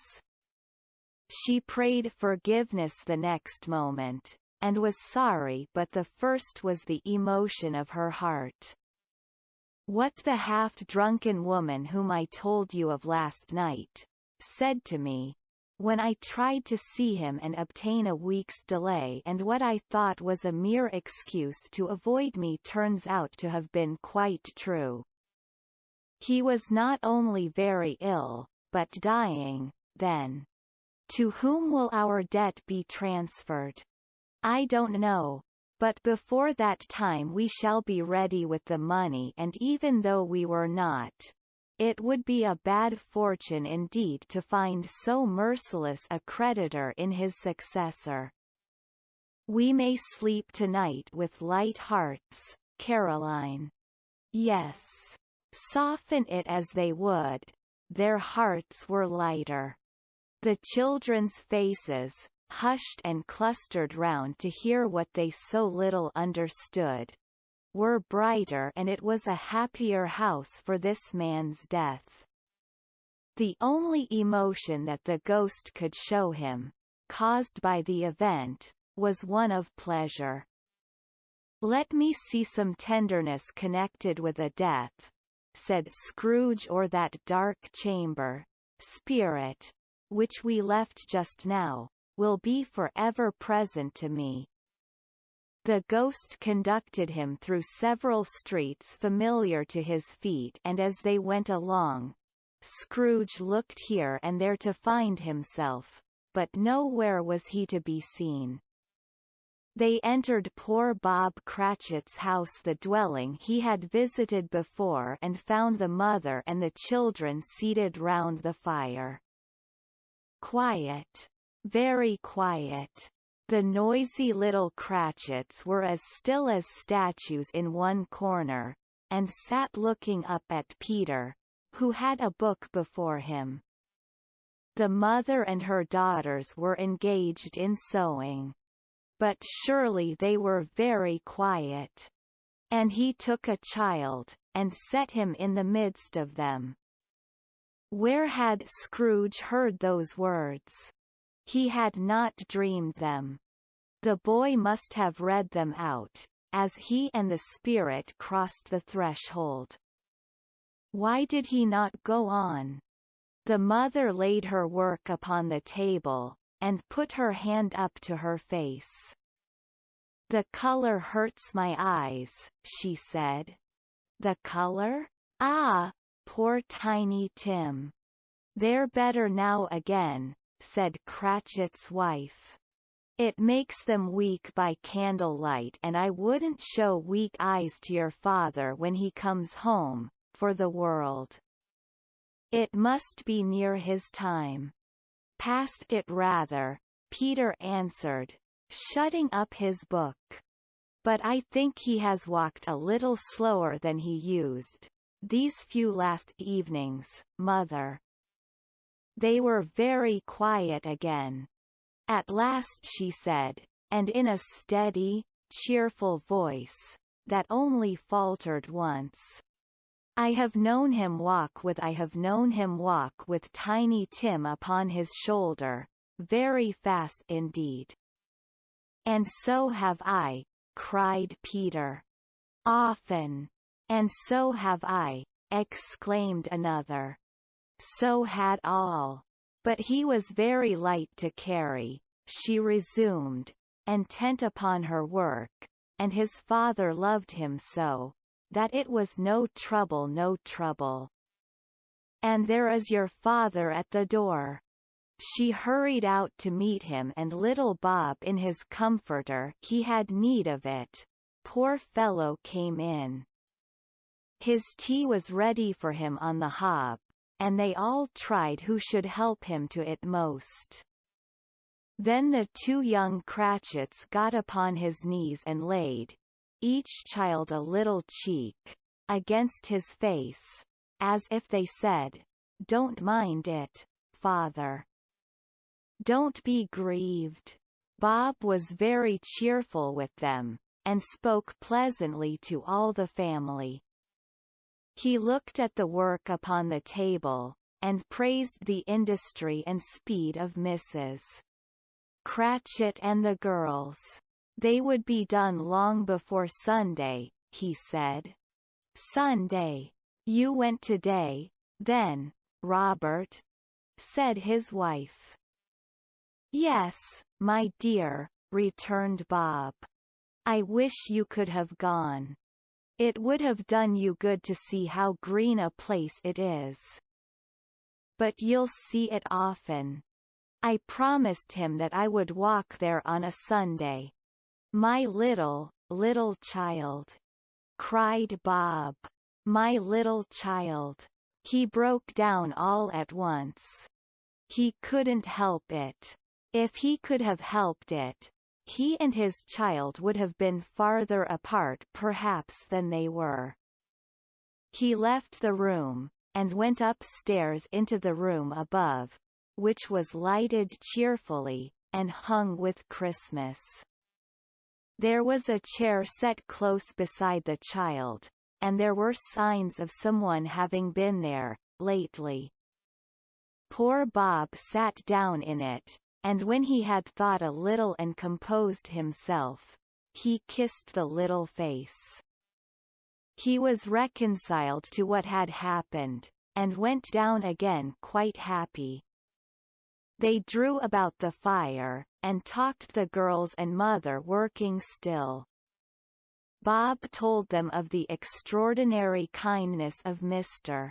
Scrooge's nephew, whom he had scarcely seen but once, and who, meeting him in the street that day, and seeing that he looked just a little down, you know, said Bob, inquired what had happened to distress him. On which, said Bob, for he is the pleasantest spoken gentleman you ever heard, I told him. I am heartily sorry for it, Mr. Cratchit, he said, and heartily sorry for your good wife. By the by, how he ever knew that, I don't know. Knew what, my dear? Why, that you were a good wife, replied Bob. Everybody knows that, said Peter. Very well observed, my boy, cried Bob. I hope they do. Heartily sorry, he said, for your good wife.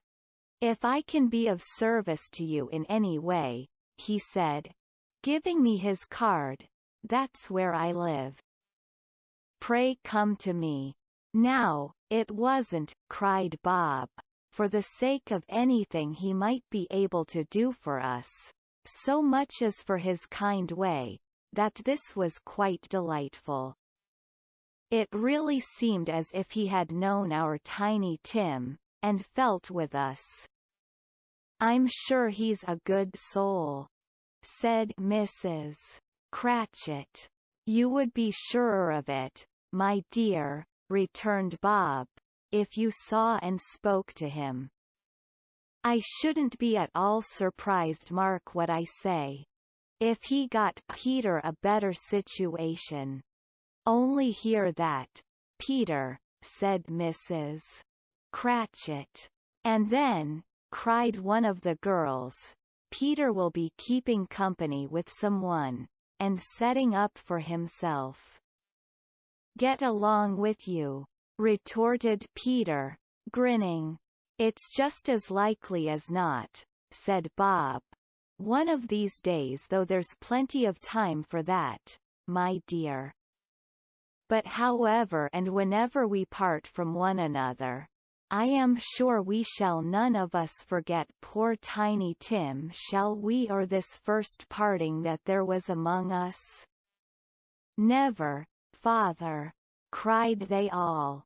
"And I know," said Bob, "I know, my dears, that when we recollect how patient and how mild he was although he was a little child, we shall not quarrel easily among ourselves, and forget poor Tiny Tim in doing it." "No, never, father," they all cried again. "I am very happy," said little Bob. "I am very happy." Mrs. Cratchit kissed him. His daughters kissed him. The two young Cratchits kissed him, and Peter and himself shook hands. "Spirit of Tiny Tim, thy childish essence was from God." "Spectre," said Scrooge, "something informs me that our parting moment is at hand." "I know it, but I know not how. Tell me what man that was whom we saw lying dead?" The ghost of Christmas yet to come conveyed him, as before though at a different time. He thought indeed, there seemed no order in these latter visions, save that they were in the future into the resorts of business men, but showed him not himself. Indeed, the spirit did not stay for anything, but went straight on, as to the end just now desired, until besought by Scrooge to tarry for a moment. "This court," said Scrooge, "through which we hurry now, is where my place of occupation is, and has been for a length of time. I see the house. Let me behold what I shall be, in days to come." The spirit stopped. The hand was pointed elsewhere. "The house is yonder," Scrooge exclaimed. "Why do you point away?" The inexorable finger underwent no change. Scrooge hastened to the window of his office, and looked in. It was an office still, but not his. The furniture was not the same, and the figure in the chair was not himself. The phantom pointed as before. He joined it once again, and wondering why and whither he had gone, accompanied it until they reached an iron gate. He paused to look round before entering. A churchyard. Here, then, the wretched man whose name he had now to learn, lay underneath the ground. It was a worthy place. Walled in by houses overrun by grass and weeds, the growth of vegetation's death, not life choked up with too much burying fat with repleted appetite. A worthy place. The spirit stood among the graves, and pointed down to one. He advanced towards it trembling. The phantom was exactly as it had been, but he dreaded that he saw new meaning in its solemn shape. "Before I draw nearer to that stone to which you point," said Scrooge, "answer me one question. Are these the shadows of the things that will be, or are they shadows of things that may be, only? Still the ghost pointed downward to the grave by which it stood. Men's courses will foreshadow certain ends, to which, if persevered in, they must lead, said Scrooge. But if the courses be departed from, the ends will change.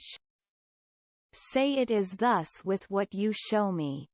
The spirit was immovable as ever.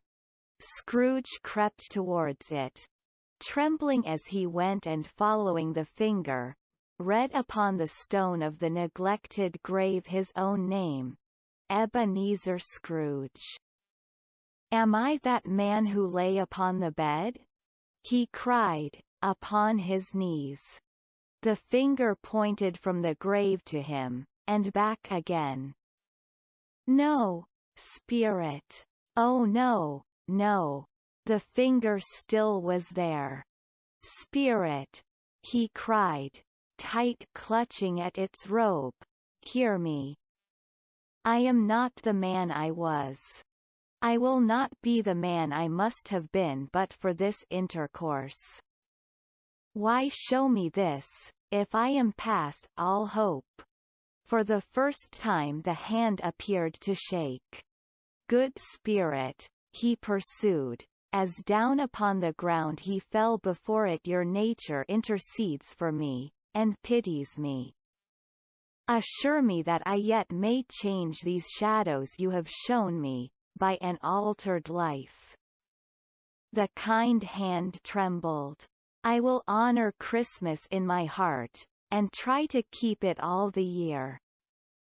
I will live in the past, the present, and the future. The spirits of all three shall strive within me. I will not shut out the lessons that they teach. Oh, tell me I may sponge away the writing on this stone. In his agony, he caught the spectral hand. It sought to free itself, but he was strong in his entreaty, and detained it. The spirit, stronger yet, repulsed him. Holding up his hands in a last prayer to have his fate reversed, he saw an alteration in the phantom's hood and dress. It shrunk, collapsed, and dwindled down into a bedpost. A Christmas Carol, in prose, being A Ghost Story of Christmas, by Charles Dickens. Stave 5. Christmas Carol. The end of it. Christmas Carol. Yes. And the bedpost was his own. The bed was his own. The room was his own. Best and happiest of all, the time before him was his own, to make amends in. I will live in the past, the present, and the future. Scrooge repeated, as he scrambled out of bed. The spirits of all three shall strive within me. O Jacob Marley! Heaven, and the Christmas time be praised for this. I say it on my knees, old Jacob on my knees. He was so fluttered and so glowing with his good intentions, that his broken voice would scarcely answer to his call. He had been sobbing violently in his conflict with the spirit, and his face was wet with tears. They are not torn down, cried Scrooge, folding one of his bed curtains in his arms. They are not torn down, rings and all. They are here. I am here. The shadows of the things that would have been, may be dispelled. They will be. I know they will. His hands were busy with his garments all this time, turning them inside out, putting them on upside down, tearing them, mislaying them, making them parties to every kind of extravagance. I don't know what to do. cried Scrooge, laughing and crying in the same breath and making a perfect Laocoon of himself with his stockings. I am as light as a feather, I am as happy as an angel, I am as merry as a schoolboy. I am as giddy as a drunken man. A Merry Christmas to everybody. A Happy New Year to all the world. Hello here. Whoop. Hello. He had frisked into the sitting room, and was now standing there perfectly winded. There's the saucepan that the gruel was in, cried Scrooge, starting off again, and going round the fireplace. There's the door, by which the ghost of Jacob Marley entered. There's the corner where the ghost of Christmas Present sat. There's the window where I saw the wandering spirits. It's all right, it's all true, it all happened. Ha ha ha. Really, for a man who had been out of practice for so many years, it was a splendid laugh, a most illustrious laugh. The father of a long, long line of brilliant laughs. I don't know what day of the month it is, said Scrooge. I don't know how long I've been among the spirits. I don't know anything. I'm quite a baby. Never mind. I don't care. I'd rather be a baby. Hello. Whoop. Hello here. He was checked in his transports by the churches ringing out the lustiest peals he had ever heard. Clash, clang, hammer ding, dong, bell. Bell, dong, ding hammer, clang, clash. Oh, glorious, glorious. Running to the window, he opened it, and put out his head. No fog, no mist, clear, bright, jovial, stirring, cold, cold, piping for the blood to dance to golden sunlight, heavenly sky, sweet fresh air, merry bells. Oh, glorious, glorious. What's today? Cried Scrooge, calling downward to a boy in Sunday clothes, who perhaps had loitered in to look about him. Eh? Returned the boy, with all his might of wonder. What's today, my fine fellow? Said Scrooge. Today, replied the boy. Why, Christmas Day. It's Christmas Day, said Scrooge to himself. I haven't missed it. The spirits have done it all in one night. They can do anything they like. Of course they can. Of course they can. Hello, my fine fellow. Hello, returned the boy. Do you know the poulterers in the next street but one, at the corner? Scrooge inquired. I should hope I did, replied the lad. An intelligent boy, said Scrooge. A remarkable boy.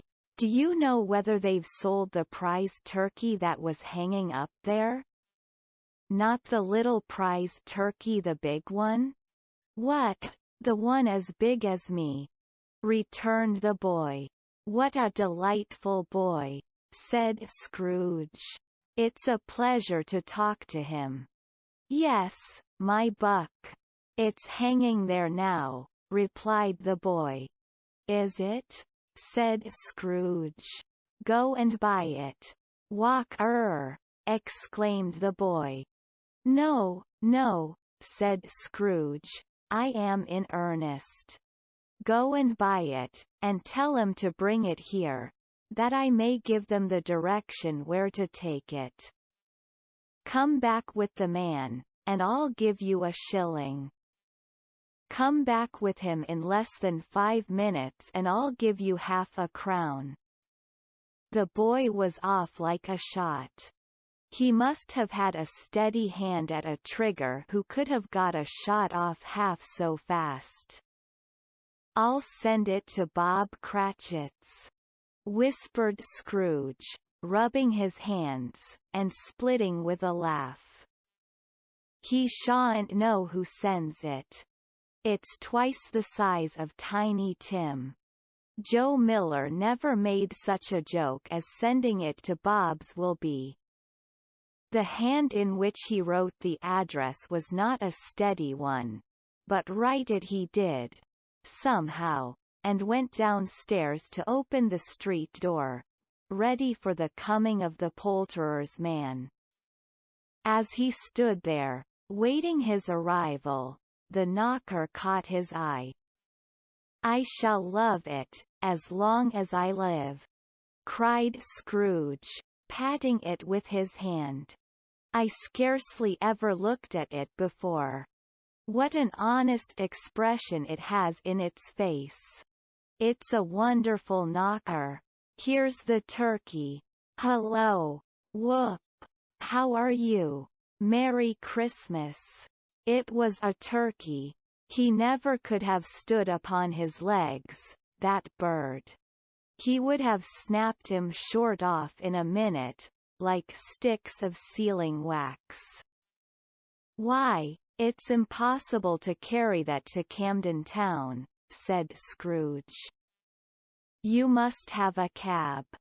The chuckle with which he said this, and the chuckle with which he paid for the turkey, and the chuckle with which he paid for the cab, and the chuckle with which he recompensed the boy, were only to be exceeded by the chuckle with which he sat down breathless in his chair again, and chuckled till he cried. Shaving was not an easy task, for his hand continued to shake very much, and shaving requires attention, even when you don't dance while you are at it. But if he had cut the end of his nose off, he would have put a piece of sticking plaister over it, and been quite satisfied. He dressed himself all in his best, and at last got out into the streets. The people were by this time pouring forth, as he had seen them with the ghost of Christmas present and walking with his hands behind him. Scrooge regarded everyone with a delighted smile. He looked so irresistibly pleasant, in a word, that 3 or 4 good-humoured fellows said, "Good morning, sir." "A Merry Christmas to you." And Scrooge said often afterwards, that of all the blithe sounds he had ever heard, those were the blithest in his ears. He had not gone far, when coming on towards him he beheld the portly gentleman, who had walked into his counting-house the day before, and said, "Scrooge and Marley's, I believe?" It sent a pang across his heart to think how this old gentleman would look upon him when they met, but he knew what path lay straight before him, and he took it. "My dear sir," said Scrooge, quickening his pace, and taking the old gentleman by both his hands. "How do you do? I hope you succeeded yesterday. It was very kind of you. A Merry Christmas to you, sir." "Mr. Scrooge?" "Yes," said Scrooge. "That is my name, and I fear it may not be pleasant to you. Allow me to ask your pardon. And will you have the goodness here?" Scrooge whispered in his ear. "Lord bless me!" cried the gentleman, as if his breath were taken away. "My dear Mr. Scrooge, are you serious?" "If you please," said Scrooge. "Not a farthing less. A great many back payments are included in it, I assure you." "Will you do me that favour?" "My dear sir," said the other, shaking hands with him. "I don't know what to say to such Munify." "Don't say anything, please," retorted Scrooge. "Come and see me." "Will you come and see me?" "I will," cried the old gentleman. And it was clear he meant to do it. "Thank'ee," said Scrooge. "I am much obliged to you. I thank you 50 times. Bless you." He went to church, and walked about the streets, and watched the people hurrying to and fro, and patted children on the head, and questioned beggars, and looked down into the kitchens of houses, and up to the windows, and found that everything could yield him pleasure. He had never dreamed that anything could give him so much happiness. In the afternoon, he turned his steps towards his nephew's house. He passed the door a dozen times, before he had the courage to go up and knock. But he made a dash, and did it. "Is your master at home, my dear?" said Scrooge to the girl. "Nice girl. Very." "Yes, sir." "Where is he, my love?" said Scrooge. "He's in the dining room, sir, along with mistress." "I'll show you upstairs, if you please." "Thank'ee. He knows me," said Scrooge, with his hand already on the dining room lock. "I'll go in here, my dear." He turned it gently, and sidled his face in, round the door.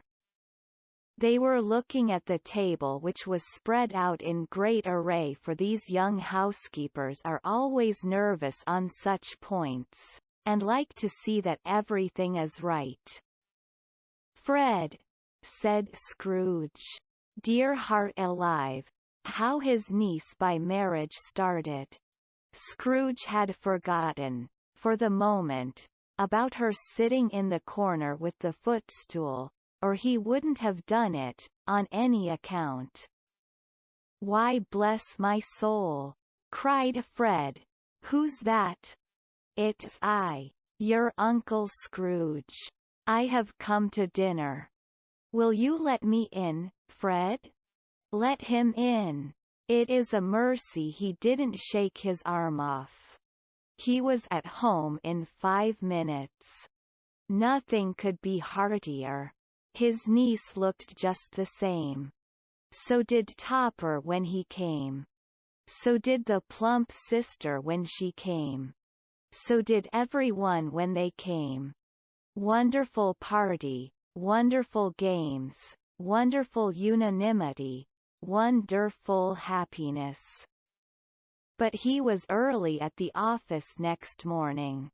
Oh, he was early there.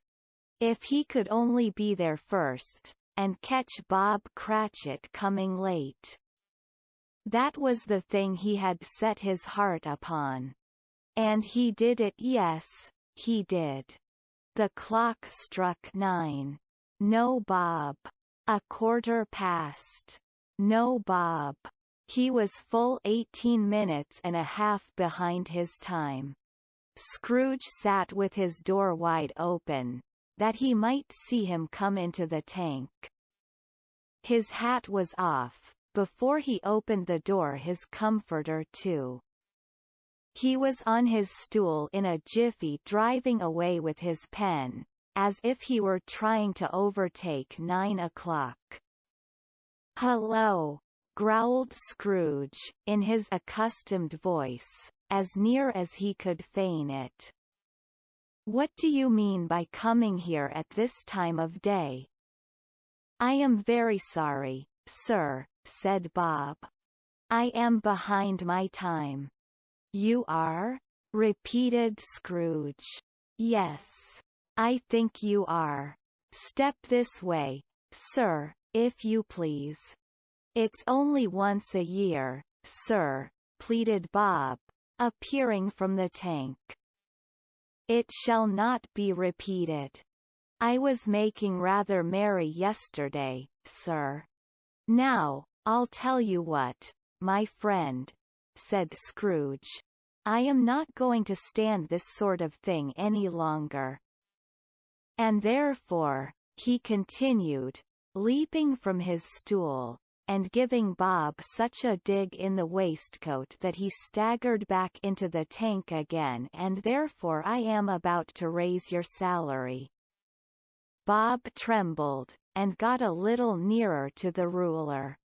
He had a momentary idea of knocking Scrooge down with it, holding him, and calling to the people in the court for help and a straight waistcoat. "A Merry Christmas, Bob," said Scrooge, with an earnestness that could not be mistaken, as he clapped him on the back. "A merrier Christmas, Bob, my good fellow, than I have given you, for many a year. I'll raise your salary, and endeavour to assist your struggling family, and we will discuss your affairs this very afternoon, over a Christmas bowl of smoking bishop, Bob. Make up the fires, and buy another coal scuttle before you dot another I, Bob Cratchit." Scrooge was better than his word. He did it all, and infinitely more, and to Tiny Tim, who did not die, he was a second father. He became as good a friend, as good a master, and as good a man, as the good old city knew, or any other good old city, town, or borough, in the good old world. Some people laughed to see the alteration in him, but he let them laugh, and little heeded them, for he was wise enough to know that nothing ever happened on this globe, for good, at which some people did not have their fill of laughter in the outset, and knowing that such as these would be blind anyway, he thought it quite as well that they should wrinkle up their eyes in grins, as have the malady in less attractive forms. His own heart laughed, and that was quite enough for him. He had no further intercourse with spirits, but lived upon the total abstinence principle, ever afterwards, and it was always said of him, that he knew how to keep Christmas well, if any man alive possessed the knowledge. May that be truly said of us, and all of us. And so, as Tiny Tim observed, God bless us, everyone.